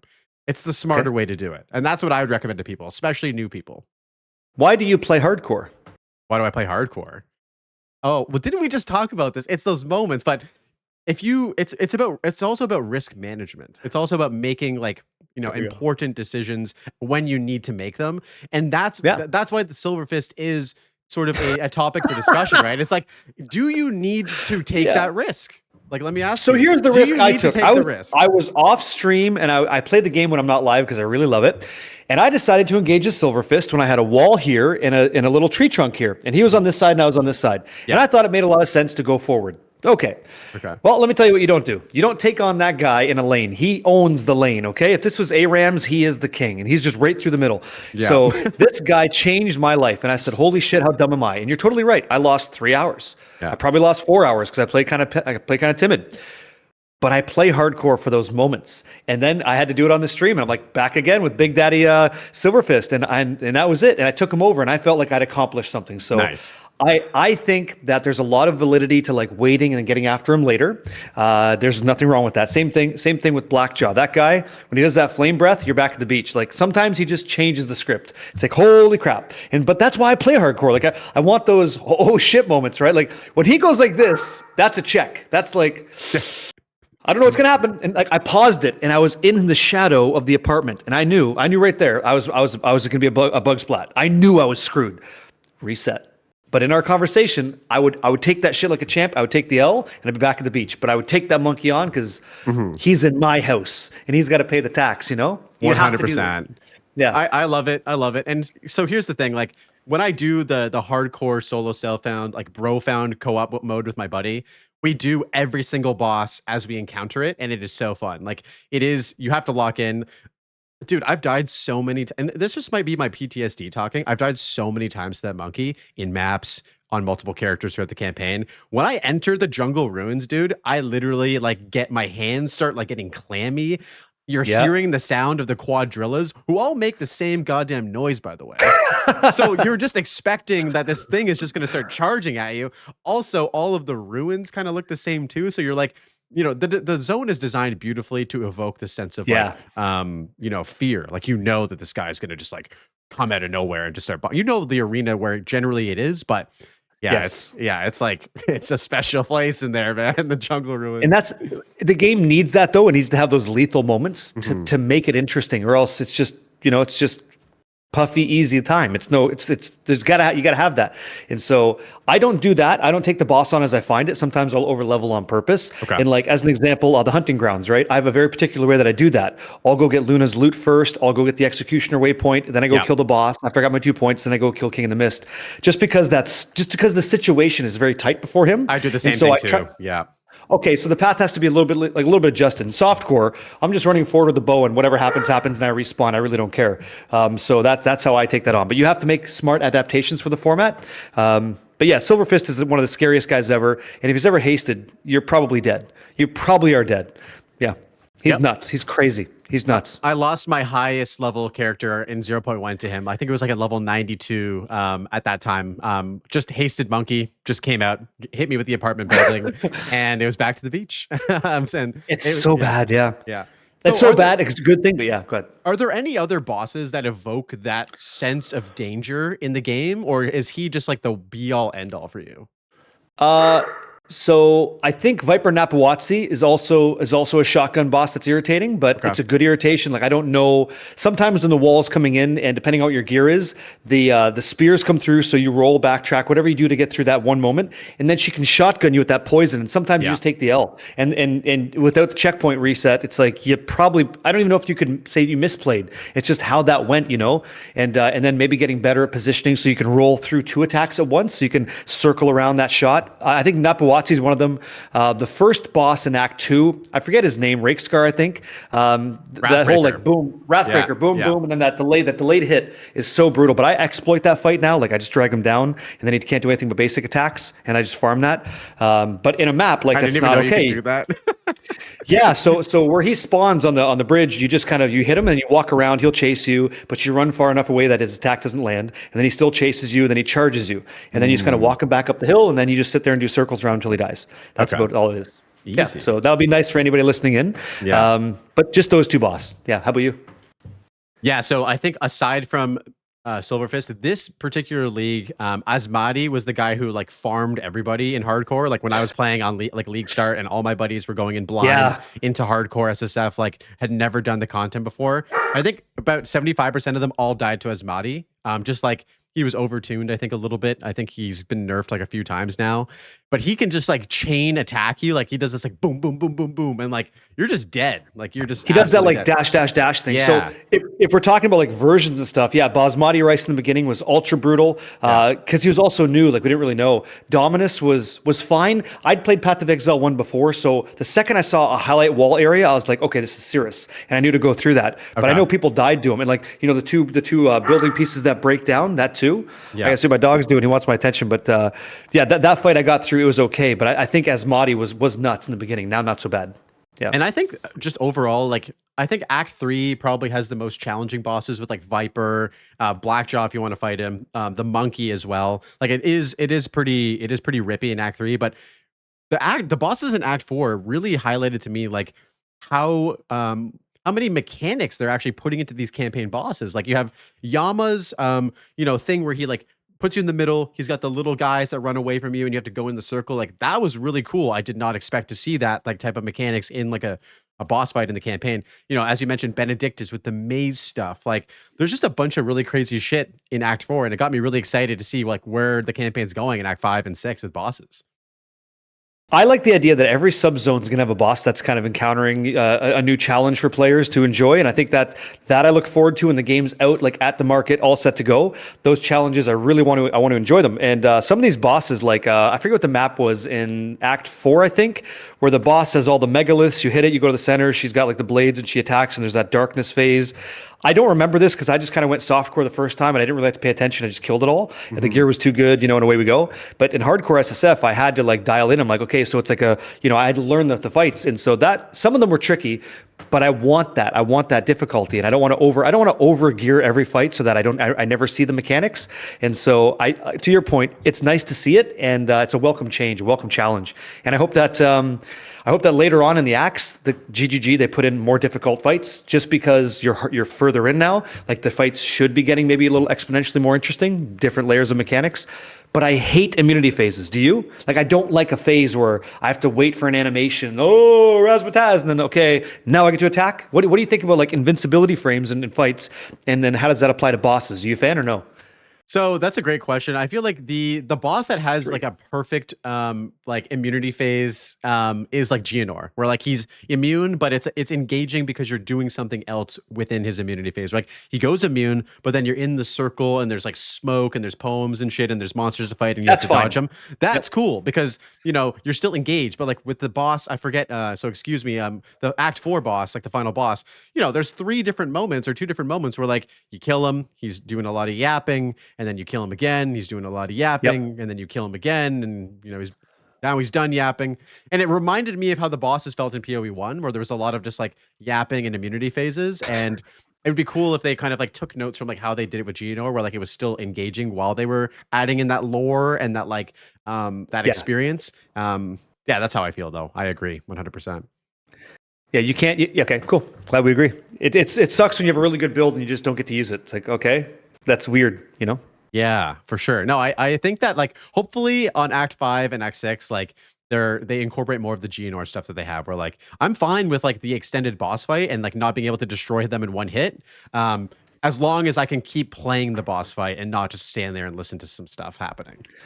Well, Tavakai's the guy, right? Like he has 3 phases. It's the ARPG dude. It's okay, but man, when you get that last phase, he is a scary son of a bitch. I didn't know where the hell to stand. I'm like, I got a beam of light coming in. I got Goku shooting up from the top. Don't know what the hell this guy's doing. Can't see shit. I'm like, am I alive? Like, let's go. Hopefully my aunt does something. I have no idea what's going on. That's a bit much, but if I could have just killed them, like that would have been great. But the narrative was there. I get that. If it's done a little bit better, I'd be happy with that. But it's early access. Take it with a grain of salt, Definitely. No, that's a great point though. So I just wanted to sort of talk about a few like controversial topics within the game right now. Controversy. And so the first one that I wanted to talk to you about was the campaign skip that a lot of players want. And I know, for myself personally, I'm a Diablo 2 veteran. I've been playing the campaign over and over again for 20 years. Playing through the campaign in an ARPG for me feels like that's what you have to do. That's part of the game experience. And for me, Path of Exile 2's campaign is one of the best parts of the game. So I wanted to ask you, Okay. what are your thoughts about campaign skip? Are you pro? Are you against? How do you feel about it? So personally, I like playing through the campaign. I think it adds a longevity to the game for the person enjoying it. I think that this is just my take. I learn a lot about the class and the skills that I'm using as I play through the campaign. I understand what the power curve looks like. I understand how my damage is applied. Even though most of that comes from the gear that you have, I get it. I have to learn how to support a skill gem and what that might feel like from a fantasy point of view. In that respect, I enjoy the campaign crawl for that reason. And I don't like campaign skip, but I wonder, like, what are people asking for really when they say the campaign skip? Because I brought this conversation up, and some of the feedback I got was, I want to be able to do the campaign once in a new season, then all of my alts don't have to do it.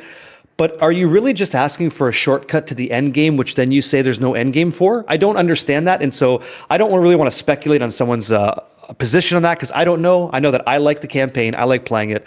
I wonder where the frustration comes from. I don't know about that, but I do know that in my gaming history, I'm a Diablo 2 guy. I liked playing through the campaign, and I could get through that pretty good. In Diablo 3, I could do adventure mode, and that just felt so stupid. I was farming like 5 satchels for crap I didn't even care about, and I was done the game in a weekend. But in Diablo 2, you're not done in a weekend. Like, you have to play the game, and so I think it adds a lot of merit to the story, the NPCs, and it all becomes a little bit more iconic when you're forced to go through the story and the narrative. That's my take. So I just don't know what people are asking for with the skip. I don't know why you'd want to skip the good stuff. I'm open-minded though. I'm down to listen. Yeah, What's the feedback been from your side? I have such a similar perspective as well because it's like, as I mentioned, like the campaign for me is like, I just love it. I just love it. I played it, playing hardcore, you die, you have to run it back like 50 plus times. And every single time I'm always like, I enjoy this experience. Yes, there are some zones that maybe feel a little bit too big in some areas, but like generally speaking, like it's an enjoyable experience. I like the bosses, the beats and all that kind of stuff. And it doesn't really make sense to me either. Like, why do you want to skip one of the best parts of the game to get to a part of the game that's not even nearly as fleshed out? It's not as optimized and all that kind of stuff. Like, it just seems a bit strange.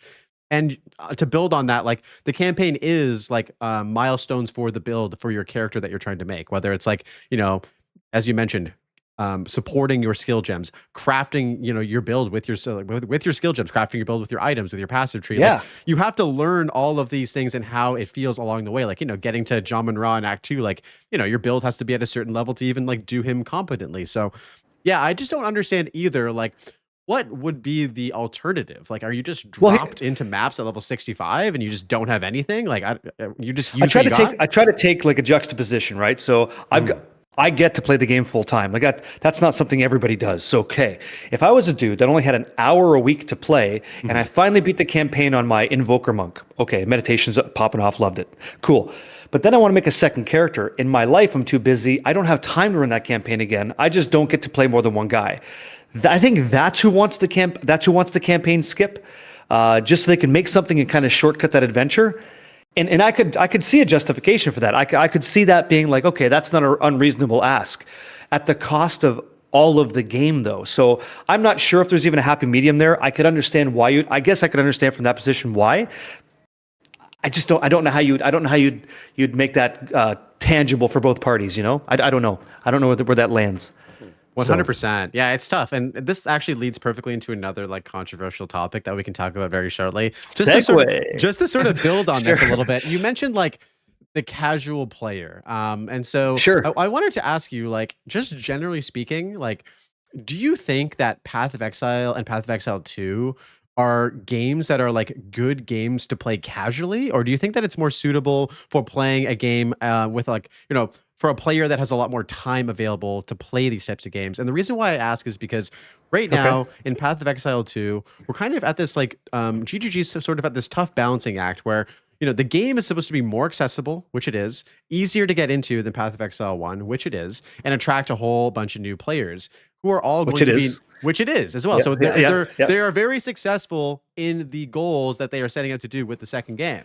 However, I feel like they are struggling right now with creating enough content and enough things to do for the blasters, the people that want to play a lot of the time and have lots to do, while also making it, as we said, easier to get into, and respect your time as a casual player. So what do you think about that? Do you think that the game is like a good game to be a casual gamer and play? Oh yeah. Hell yeah, I do.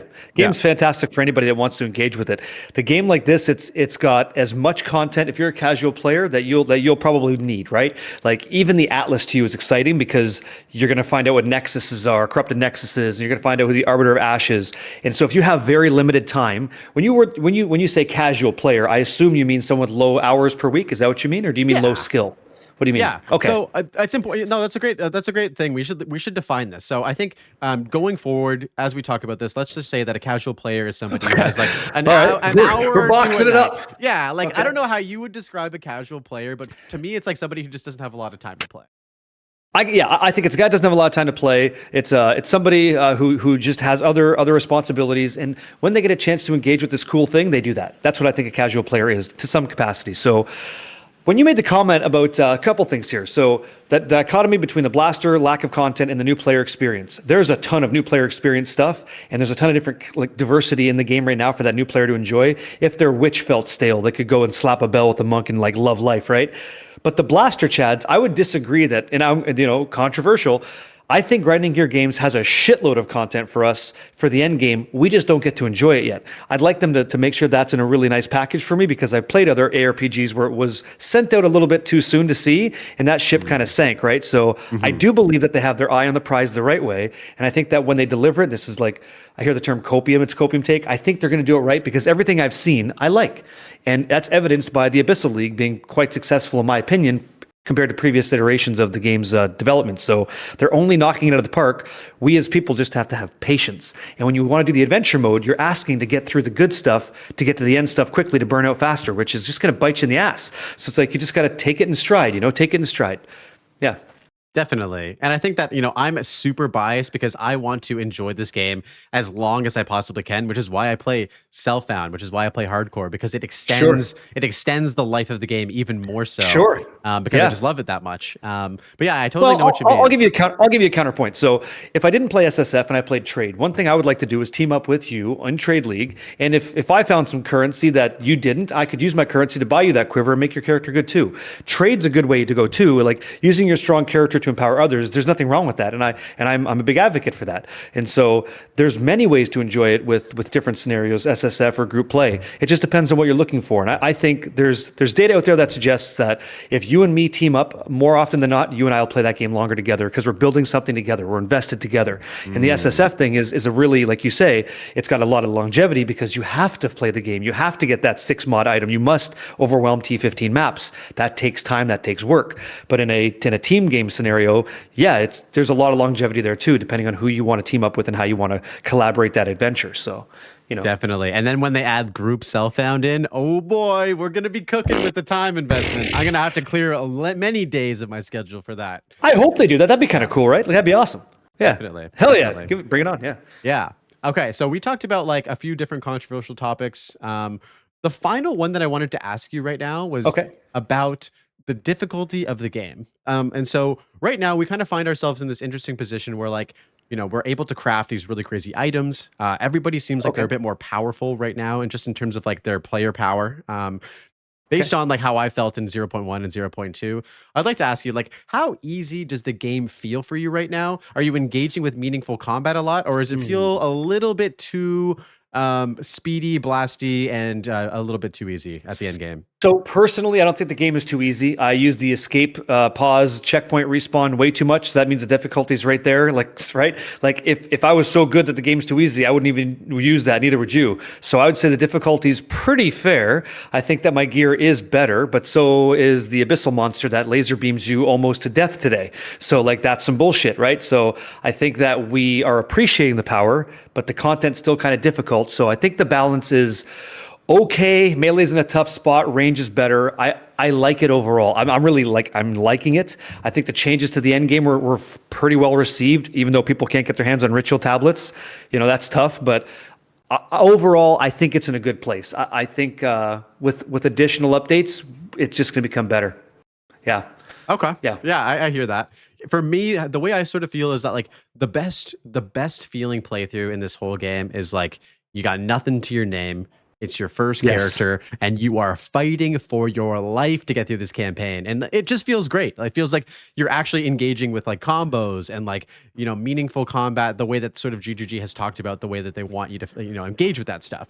On a second character, on a blasting endgame character, we move away from that, and that's fine. I want to be able to feel like overpowered in the end game. I want to be able to push my character to the absolute limits. But it's sort of cool that we have this like juxtaposition of like, we have that like really meaningful combat in the beginning when you're playing it the first time, and then we have this like thing at the end where you're just trivializing the game.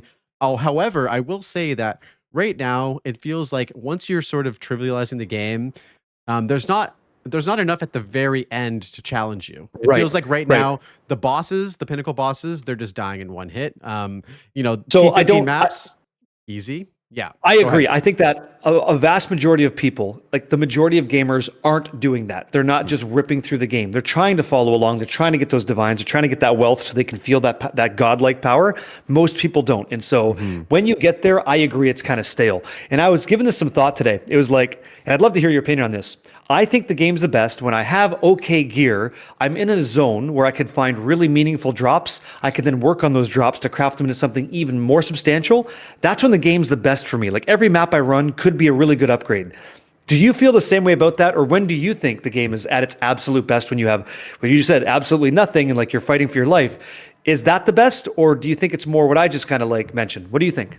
I think they're similar. Like for me, I will like kind of everybody knows like my favorite thing for me is like I'm on the beach, it's my first character, and like a blue item on the ground is like, oh my god, insane. I just found a blue item. Like this is insane. Yeah, like, that is peak for me, and I love that. I do love like min-maxing characters at the end game and stuff like that. But you're absolutely right. As the upgrades fall off and the progression slows down, you're not getting those hits of dopamine, and I think that like directly contributes to like your feeling of like maybe the game doesn't feel as good anymore because you're not getting that like those hits as frequently, right? So if you're staying in a constant state of like frequent dopamine hits or frequent upgrades and progression moments, like I can agree, like that is a good feeling. It feels bland to me when the only thing I could get as an upgrade that's a meaningful dopamine hit would be a Hina Korra's Lock, a Mirror of Kalandra, Hedge Witch's Rune that I never ever see. Like, but that's how it gets, right? Like you just have so much wealth. You're like, well, there's an exceptional item level Galvanic Wand 82 base. Okay, I'll just sell it for 200 divine, but oh well. Like when that's happening, that's so sad. But that's the time to go back to SSF Hardcore and go face the monkey. And then you'll really appreciate what you have. Like that's what I'm telling people. Like when you're there and you're stale and you're feeling like the game's got nothing left to offer you, go take a little stride through Act 3's jungle and go find a big friend who's waiting for you and see how you feel then. And by the way, be a huge hero and don't pause. Tell me you don't love the game, right? Go for it. See how that goes. Definitely, definitely. Yeah, you will wake the fuck up and you'll be on the edge of your chair going like, I don't know why I'm doing this, but I'm ready. And then you're going to be back at the beach going like, I don't know why I didn't take Blaze's advice. I should have just fucking waited. Now I'm down 3 hours, right? Take my advice with a grain of salt, guys, because it will be the most exhilarating 30 seconds that you can have in this game when you're just going through the jungle ruins and you see that big fucker. It's so cool. Like they do it twice to you, right? You shit on Geonor, you're like, oh, okay, I'm the king now. And then you got Wrathbreaker, you're like, okay. And then you got, welcome to Act 2, welcome to Act 3, here's the monkey, you're like, okay. And I like that they do that twice. It's like, you're not in control. It's like, it's so sweet. Yeah, I love that. I love that a lot, actually. It's great. Yeah. Me too. Absolutely. Big fan. Yeah, the campaign is a banger. I love it every single time. It kind of blows my mind that people want to just get dropped off at the end game and not like play through this beautiful game that, and, Jonathan has openly stated, like, if players want to skip this, like, we've done something wrong. And so hopefully, we'll see how it all progresses. But I really do think that by the time the campaign's done, like, it's going to be at such a great place for people that they aren't going to want to skip it as much. I think it's a time thing, like you said. If you don't have a lot of time and you want to make new characters, I think that's where the issue with playing the game casually comes through, is because you can sink so many hours into just one character, and then to have to do that again, it's like, if you don't have time, you can't really do it, Yeah, I think for you and I to really appreciate that perspective, we have to go in the mindset of somebody who doesn't get to play more than an hour a week. What would your gameplay be like? It would be a vastly different experience if you can't be a hideout warrior. It's very different, right? You can't spend time crafting greatness because you don't have time. You have to just play. And then you die in hardcore. It's like, I'll just go play softcore. You know, it's like I get it. I get it. I get why someone might do that. It's just hard. It's hard. It'd be I would hate it, man. Like I got to play this game. I'd call in sick. You know, I'd be like, I got to play. That's how I am. I'd get all over it. But I can imagine. I can imagine the frustration. Yeah. No, I'm like you, Barricade. Like you've said multiple times you have like sort of an addictive personality, and like I've definitely have that as well. Like when I'm playing a game that I love, that I'm so interested in, I will be playing that game like as much as I can. Like I'll be like, you know, getting my work done so that I can like log in, or like taking days off or booking days off so I can log in. And so I find it hard to identify, I guess, with the casual, because any game that I like really love, and I'm fortunate enough that I have time to set aside to play games when I want to and what I can do. I'm very lucky that I can do that. So yeah, you know, long story short, it's hard for me to be a casual, and I'm addicted as hell to Path of Exile. Sure. But you got to have an imagination. You got to say, what would it be like if, and then swallow that pill, and then you're like, okay, I get it. But we've talked about that. Yeah, I think it's fine. Yep, definitely. So I wanted to check in with you. We're at like an hour and 30 right now. How are you doing, and how are you feeling? Dogs are quiet. I'm good. How you doing? We good to go? I'm doing good. I'm all set. I have a few more questions. I don't want to take up too much of your time today, but I just want to say, this has been an awesome conversation, and thank you so much for coming on today. It's been awesome. Yeah. Oh, no problem. Yeah, it's all good. I had a question for you. So you said you got into there's a dog.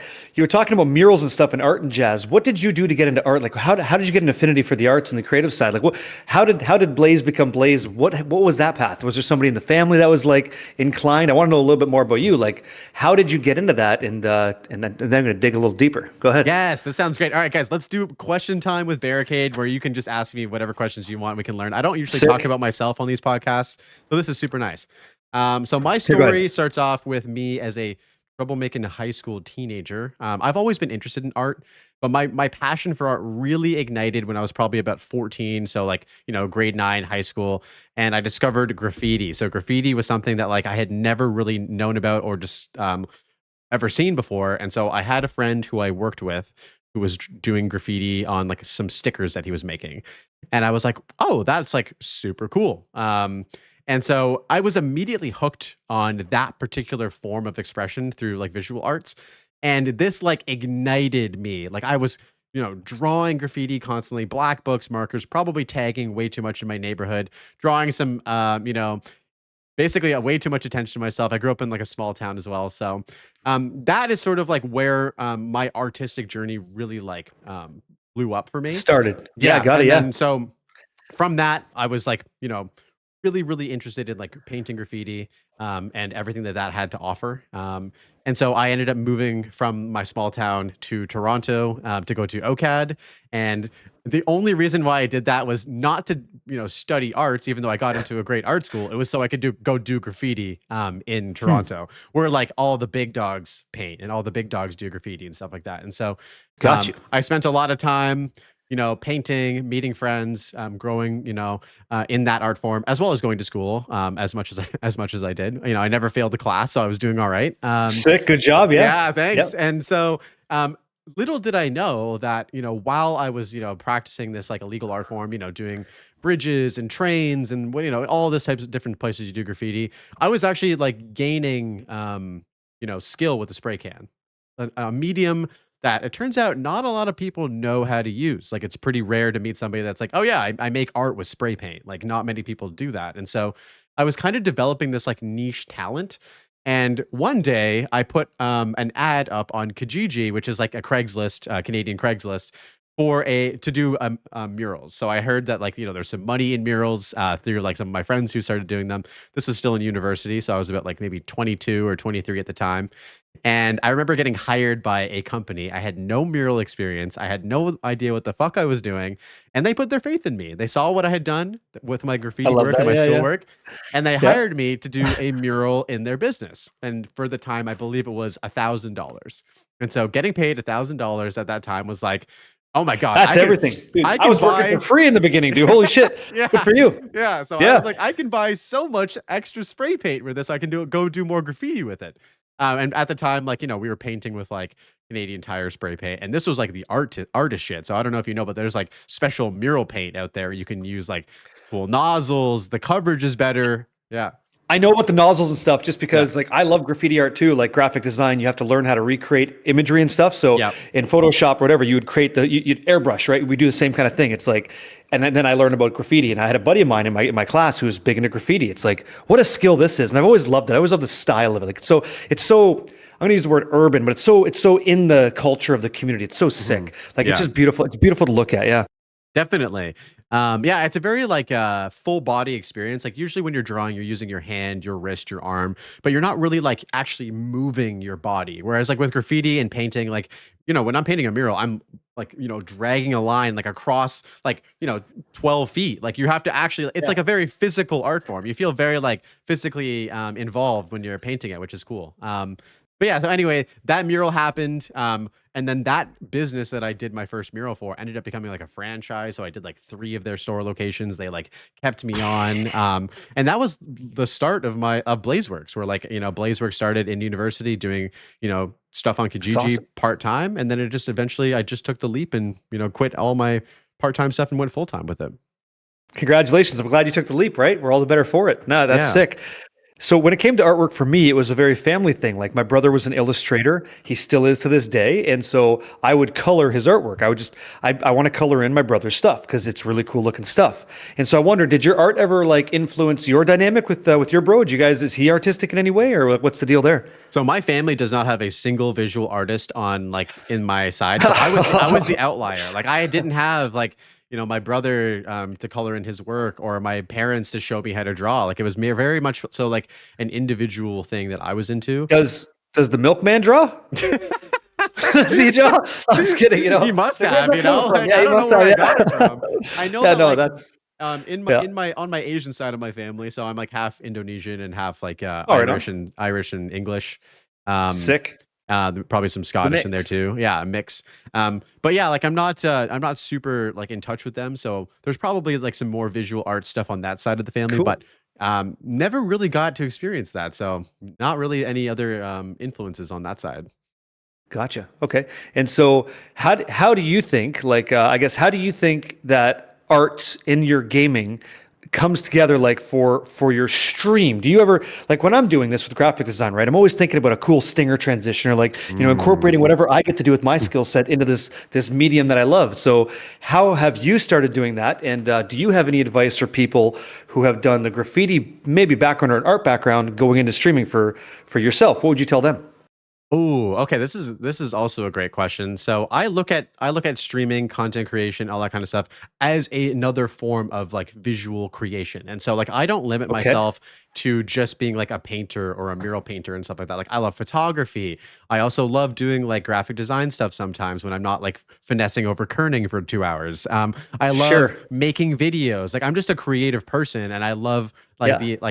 the tangible feeling of like making something, right? And I feel like Right. if you're Yeah. interested in one art form, whatever it is, like, and you want to expand your horizons, try something new, content creation and streaming is a great outlet for that, because it makes True. you use those skills that you've developed in your other creative processes in a different way. And I think that as creatives, sometimes we get very, very like tunnel vision on what we're doing, and it's important sometimes to like step back from what you're doing and try something else in a completely new way, something that you're bad at, to make you appreciate the process even more. And then you can come back to your medium that you're good at, and you might have learned a thing or two. You might have a new perspective that you can implement into your art. You might have a new subject matter that you find fascinating. Like all of these things create in the creative sphere kind of influence each other. So it's cool to try new things to help, make yourself better overall as an artist and creative.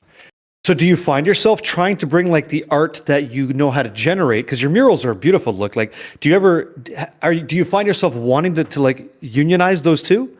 Absolutely. So Streaming and the art? I Yeah, think okay. I think in the future when I have more time, I'd love to do like, hand drawn like thumbnails for all of my YouTube stuff. Like, Oof, ambitious. spend the time, Yeah, and the type of work that it involves, right? And right now I don't have the I time do.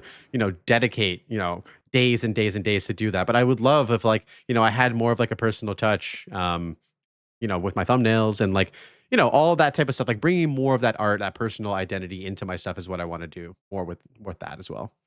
Okay, so for anybody who is like potentially, this is just more specific for you, potentially getting into like the graffiti background stuff, they want to get into doing that stuff, not breaking the law. What kind of advice would you give to somebody doing that? That's a really hard Don't question to break the fucking answer. law. Yeah. It's Yeah. really hard to answer because by nature, like, so just a lot of people get this definition mixed up. So they hear graffiti and they automatically associate anything that you're doing with spray can. And so I always have to sort of reiterate Okay. this, like, graffiti is illegal. Graffiti is letter based in nature. So it's like, type your own stylized typography that you're placing illegally on different surfaces. So if you want to get into that, you have to accept the fact that it's like playing hardcore. You're going to die. You're going to put yourself in risk. You're not going to die if you do graffiti. That's not going to happen. But you might walk away with silver bracelets because it wasn't your wall. That might happen. I mean, you can, dude. Right? If you're hanging out on train tracks late at night and you get hit by a train, dude, like That's true. You literally can die. I know people who have passed away doing graffiti. That's not good. It's dangerous. And so that's not good. It's a risk that you have to take. And I would say that again, like playing hardcore SSF, you need to manage risk as much as possible. Okay, so you would tell somebody getting into graffiti, manage your risk. Exactly. Yeah. All right. And acknowledge that you're taking risk. Like, instead of going out and doing something illegal, you could basically like set up something in your backyard and manage that risk that way. Like you could, yeah. Thank you. That's good. I was going to say, what if like another strategy be like take the digital approach? So you could like buy a tablet, a Wacom tablet. So you could like emulate what it might be like before you ever break the law and make new friends for free because you weren't supposed to be there. Would that be a viable option, or is that off the table? It definitely is a viable option. I mean, dude, I'm all for like practicing on like, if it's a sketchbook or a tablet or whatever, you can like, hone your craft in. Sure. The reality is, and this is why this is such a hard question to answer, is like the act of getting out there and painting with a spray can is like intrinsic to the art form of graffiti. Like you putting your name in places So it's hard for me to be like, go out there and do it because I know that that's inherently putting people at like legal risk or danger. And so I would just say like, if you can find a place that's like safe and where you can practice, if you can set up like a board in your backyard or, talk to a local business. Is there like communities and stuff of like where people are allowed to just overwrite each other's crap and like put layers and layers and layers of paint in like certain places? Like, is there like a group they could find and stuff like that? Does that exist? There are certain like spots that are like permitted spots depending on your city. Like there might be like a skate park that has like a wall that you can paint and stuff like that there. Yeah. But generally speaking, it's like the stuff that gets painted there, you can't expect it to have any sort of longevity because it's a practice spot. But there are like as you put it, like practice spots. Those are good resources as well for sure. Okay, so I was curious about that. So question for you, because your timeline and my timeline is different. So when it comes to what I'm going to call it for you transitioning between like your primary roles as your job and then getting into content creation, and this is like a question that I think we're supposed to talk about, but it's all good. How do you balance the duality of that? Like in today's 2025 streaming conversion from primary job into this bonus amazing career path, how are you finding a way to balance that? And what do you give to other people that want to be up and coming to give it a shot? What would you tell them? Oh my gosh, this is great. I get to answer my own question. You have to answer this after because I want to hear your take on this as well. So for me, the balancing act is very much like, as I mentioned at the beginning of the podcast, like I have a busy mural season during, the summer months. And so it's hard for me to balance content creation in that. It's honestly something that I'm really struggling with right now because I love this so much as well. And so it's almost like I have, these competing passions where I'm getting to this point where like, the mural stuff is incredible, but I also love making content and doing podcasts and playing games on stream and stuff. So it's like, I'm very much in a mode right now where I have to figure out like how to make both of these things exist and give both of these things enough time to have them be productive. And so I don't know how I'm balancing them right now. It's pretty much like if I'm not booked on a mural project or I don't have to do mural work, I'm doing this. And so I don't know if that's the most sustainable, but that's kind of where I'm at right now with that. Okay, so it sounds like you're figuring it out. So in terms of like your insight to offer to somebody coming up to it, your challenges are your challenges, right? And your employment situations maybe a little bit different because maybe theirs is a bit more rigid. Mm-hmm. Was there anything that you could like offer for them based on the way it's gone for you so far, like networking with people, approaching people, like anything there that you maybe have for fruits to bear for folks? Absolutely. Yeah. So for me, like Okay. I've been very, very fortunate that the podcast has introduced me to lovely folks such as yourself and like everybody else that I've had on the podcast. It's been an absolutely incredible way to sort of just get introduced to people within the community. And it really is. I've talked about this with Vivi Villain on our last episode. Vivi Vallone, yeah. Yeah, Good she's people, great. yeah.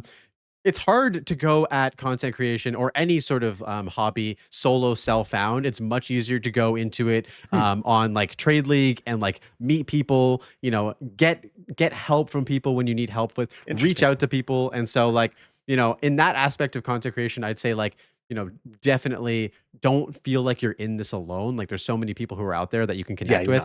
And all it takes is like a message or like going into a Twitch chat and being like, hey, like, let's talk about video games, and you never know what can happen. So yeah, definitely don't be afraid to reach out. It's the worst thing that can happen is they'll say no, and the best thing that can happen is they'll say yes, and there you go. Yeah. Okay. Yeah. Fair advice. So reach out, network, and that's true for me too. So I will answer the question because I have no problem doing it. So for me, it's one word. It's just one word. It's called discipline. Mm-hmm. You have to discipline yourself. If you want to take streaming to the next level for yourself and like maybe have a shot at letting it go anywhere, you have to be treating it like it's a job, because it is a job. And so that was like another thing we're going to talk about. How does this becoming a job take away from the gaming fun, right? But when you treat this as a job, you're talking about making sure you're connecting with your community at all times that you say you will. It's about prioritizing things like the work-life balance. You just have to be disciplined. You have to say, I'm not going to sleep, and I have to have a great support system in real life that understands what my goals are. And without those, I think it's going to be a fruitless endeavor. Now, that's just my insight, because if I didn't have the family I have that understood where I was trying to go with this and they believed in me, it wouldn't have happened. And so I think it'd be very difficult for a young man or young woman with like a young family to try to get after this too, because you have to have meaningful time live. You have to schedule the interviews and stuff. So discipline is everything. Saying, I've got this much time, I'm going to do this. This has to happen. And you execute on that decision. And so it was all about aliquots of time. And if you're in like the corporate world, they might call it sprints. Like you have to have, this is what we're doing throughout the day. Like you have to have all that figured out. You have to have your shit together, or else it kind of falls apart, right? It becomes really chaotic. So discipline is everything. Structuring your day and then knowing what you want to go for as a goal and following that and being true to you is what I would say. A good microphone's nice, they can hear you. Good webcam doesn't help, doesn't hurt, or maybe it depends. You might want to go like VTuber. Good lighting, all that stuff is extra. It doesn't matter, right? Yeah. But you have to get out there. You have to get out there and you have to be okay with who you are. So yeah. That's great advice. And that other point, like, do you find that your gaming enjoyment has diminished because you treat it like work now, or is it still just you sharing the moment with your community and it's still great? I still play games off stream, as I think you do as well. Like you said the other day, you were playing Path of Exile 2 Hardcore SSF off stream just because I'm gathering that you just were having fun playing and you wanted to play. So I still do that too. Yeah, I still do that too all the time. Like, yeah, it doesn't take away from it for me. Okay, so for me, there are moments where I'm playing a game and I was like, you know what, this is just. I fell in this trap, and I think content creators do this. This is just work now. Like I was playing games because I felt like that's what people wanted to see me play, and that was early on in my days.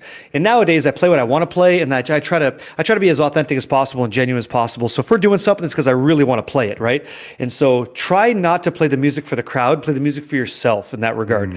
Just enjoy what you're doing, so we can all enjoy it together. And if you're doing that, I don't think it feels like work too much. Even though we're talking about playing video games as a job, it gets to be that way. So I think it's important to just enjoy what you do. You have to enjoy what you do. 100%. And I'm such a big proponent of that. Like from, choosing to do art as like my full-time job, which is like very hard and very scary to do. It was all based on the passion that I have for that.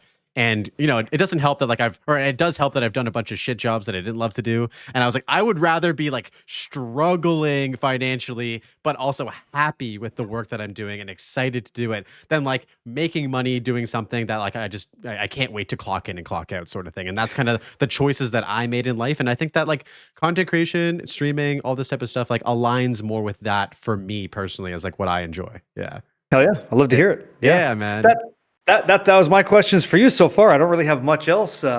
I got to say, congratulations on 97 hardcore SSF. That's wild. That's very good. You should pat yourself on the back. That's not something most people do. So GG's to you.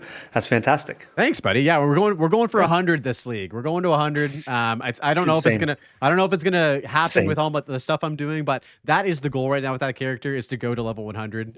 So hopefully I can pop in your stream and be like, I did it, Barricade. We're there. You know. You tell me you're 99 point whatever 95. I swear to God, I pause what I'm doing. I watch your stream. We get there together. We watch that 100 tick. Yes, I want to see that. Like, you got to do it, and then we pop off and have a good time. Hell yeah, I can't wait. Be a moment. Yeah. I have a couple more questions for you. Oh, fire off. Go ahead. Yeah, before we wrap up. And then just a few more closing. I apologize for the dog. This is usually his W time, so you know. No, you're good. You're good. Won't take up too much more of your time. Okay. So I wanted to ask you, as sort of a final question about Path of Exile. So where do you see the future of this game going? Do you think that it's going to be absolutely massive when the game is free? Give me sort of your perspective on how you feel like the game is going to develop in the future. I think if things don't change from other companies and their influences, this will be the next big modern ARPG. The #1 pre-selling game on Steam with early access tells you something, right? And if they keep making great decisions and listen to their community, which I'm grateful that they do, and respond in the way that they do, we're in for a good fucking time. And there's no reason for me to think otherwise, because they play their game, they listen, and they do what they say they're going to do to some degree. They're even staying on target with 2 video games as a company, which is like, I think, a first for them too. So where do I think it's going to go? To the moon. And I'm just hoping I get my hands on that rocket before it leaves the planet, because I want to be on that. That shit's sick, and I love it. And I just can't wait to play a frickin' Templar. Can I please get a sword, maybe a flail? Like, let's go. And I could slap that shit across the faces of my enemies. I'm just ready. I'm ready to go. I think it's going to be great. Yeah, I agree, man. Like, barring any like major mistakes that, GGG could make that could, throw off the trajectory, like they're doing all the right things, and I am so confident and so optimistic for the future of this game, man. And I'm excited to be on this journey with you, like kind of ground floor, like starting off like in December and going from there. Like it's really cool and really exciting. Yeah, I've heard people like unfortunately unhappy with the fact that it's taken so long to get where we are. But look what we have. Look what we have. Like, it's insane. It's great. Look at this game. It's an early access. At least they opened it up for us to enjoy, Like, maybe we weren't playing this, right? It's nuts. Like, let's play this. And our impact is like changing the way the game is now too, which is great. So big W, big fan. Oh yeah. No, early access is the way to go. I mean, imagine if this game came out next year and it still had, the quadruple whammy where you died and you lost your map and you lost you lost your XP and like that, the stuff that we had to deal with in 0.1, like all of that stuff was getting ironed out for us so that the people who hop in 1.0 are getting the best experience possible. Right? But man, I don't even have to imagine it because I did it. And even when I was doing it then, it was okay. I was still all right with it. I paid the price. So I didn't mind, but now it's so much easier because of our influence and our participation. So fuck yes. Like, it's going to be awesome. Absolutely. Great. Yeah, I'm so stoked. Okay, and so I know we talked about sort of your advice to people. You talked about being disciplined as like sort of the main proponent for advice to people. I wanted to ask you as sort of a final closing question, like, just what do video games mean to you, and how how significant of an impact have they had on your life, man? Tough question. That's a tough one. Good question. What do video games mean to me? It's changed over my years. In the very beginning of my life, when it was like a not so great household and people were abusive and we needed an escape, video games were that escape. Now that I'm 40, I'm an adult and I've raised a family. Video games are a way that I connect with people in my life in a digital way that provides a positive outlook for them day to day. And so video games is a connective tissue in a digital realm that allows me to influence positivity in the lives of others. And I get to do that in a place that I feel comfortable with nowadays, where I didn't before.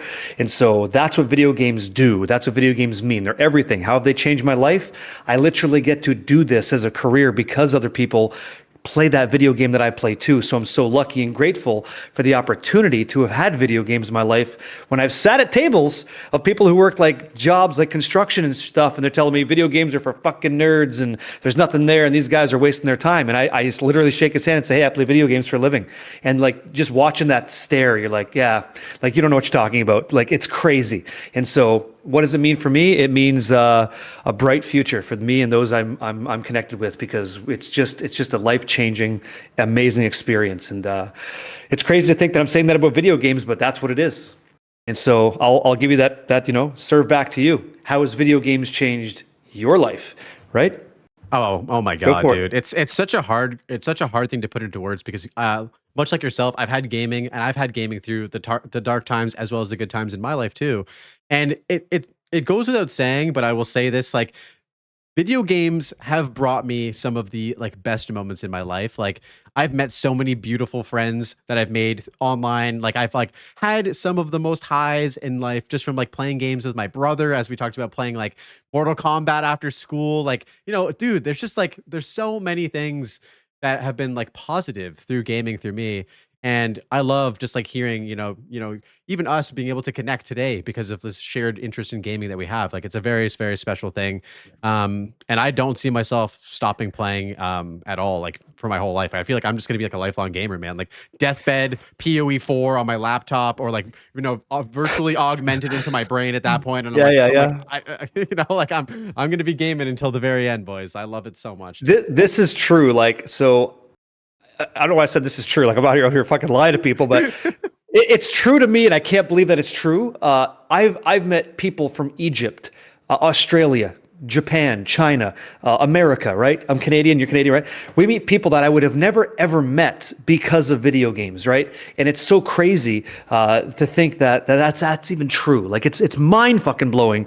And then TwitchCon's coming up next week, which is nuts. I think next week, yeah. And I get to meet all these amazing community members in San Diego again. This has been my second year going, and if it wasn't for video games, I wouldn't be anywhere near San Diego eating those delicious tacos and just having those memories, those forever moments with great people. And so how do you not give it up for video games, right? Even if the end game's shallow, who gives a shit? Look what it does, right? Look what we get to do because of this thing. Like, it's sick, man. It's just life altering crazy stuff. Amazing. I get to talk to you today, right? Yeah. Which we would have never talked, but like, thanks video games, right? Let's go. Amazing. Absolutely. Another W for video games, 100%. Dude, okay, awesome. Thank you. That was a beautiful answer, dude. It resonated with me so hard, and I hope it resonated with some of you guys. I want to thank you guys so much for listening to today's special episode with Barricade. It's been an absolute blast, brother. So at this time, just shout yourself out, man. Let us know where we can find you and what you're working on. Maybe talk about TwitchCon as well if you want to provide any more info for the listeners out there. Yeah, sure. So I'm not going to dox myself. Thank you for the podcast. And no, I'm just kidding. So I stream on twitch.tv/barricade. I'm also on YouTube. It's Barricade TTV. And it's 4 days a week, Tuesday, Wednesday, Friday, Saturday. I don't stream on Mondays because fuck those after corporate life of like 20 years. So that's what I do. And I do make content live with amazing people. And I try to make as much YouTube content as I can, but it's tough. It's tough. So I do it the best I can. And then TwitchCon. So TwitchCon's coming up 17th through the 19th. I'll be in San Diego where there's a community event. Depending on when you hear this, there's going to be a community event on the Friday that we're putting together just to hang out, grab some grub, play some whatever the hell, and just be in each other's company. So that's what I plan on doing at TwitchCon. And if you're looking for a community of people that is putting up the positivity and just kind of ushering away the negativity, I've been doing this for years. You're more than welcome to join it. It seems like Blaze is doing the same thing. You don't like at all reek of negative energy at all. So as long as communities like mine, his, and others are propagating, it's going to be a successful time in games. So for me and everybody I represent, thank you for the opportunity, and I hope we do it again sometime. And maybe, just maybe, we team up and actually do something in PoE 2. Who knows? All right, man. And don't, if you pull my wrist hard enough, we might be able to team up eventually. I think that would be cool. Maybe if they do like group self-found someday, we can team up and like do that. That would be super cool. Ladies and gentlemen, you heard it here first. And as always, I will leave a link to Barricade's Twitch, YouTube, all that fun stuff in the description of this video. Go check him out. Go say hi. Go watch him bust a move on Twitch. It's a really, really great time. Dude, thank you so much for today. You are awesome. And we will catch you guys in the next one. Peace out, y'all. All right, everybody. That wraps it up for this episode of the Passive Tree Podcast. If you enjoyed the video, I'd appreciate a like and subscribe for more PoE 2 content. I have a bunch more episodes of the podcast lined up with some really great guests, so keep your eyes peeled for that. If you're interested in supporting the podcast and the channel, consider supporting through Patreon. There's a link in the video description. A special shout out to Kevin F. for supporting this channel. I appreciate you. Thank you. And until next time, happy blasting, and I'll see you in the next one. Peace.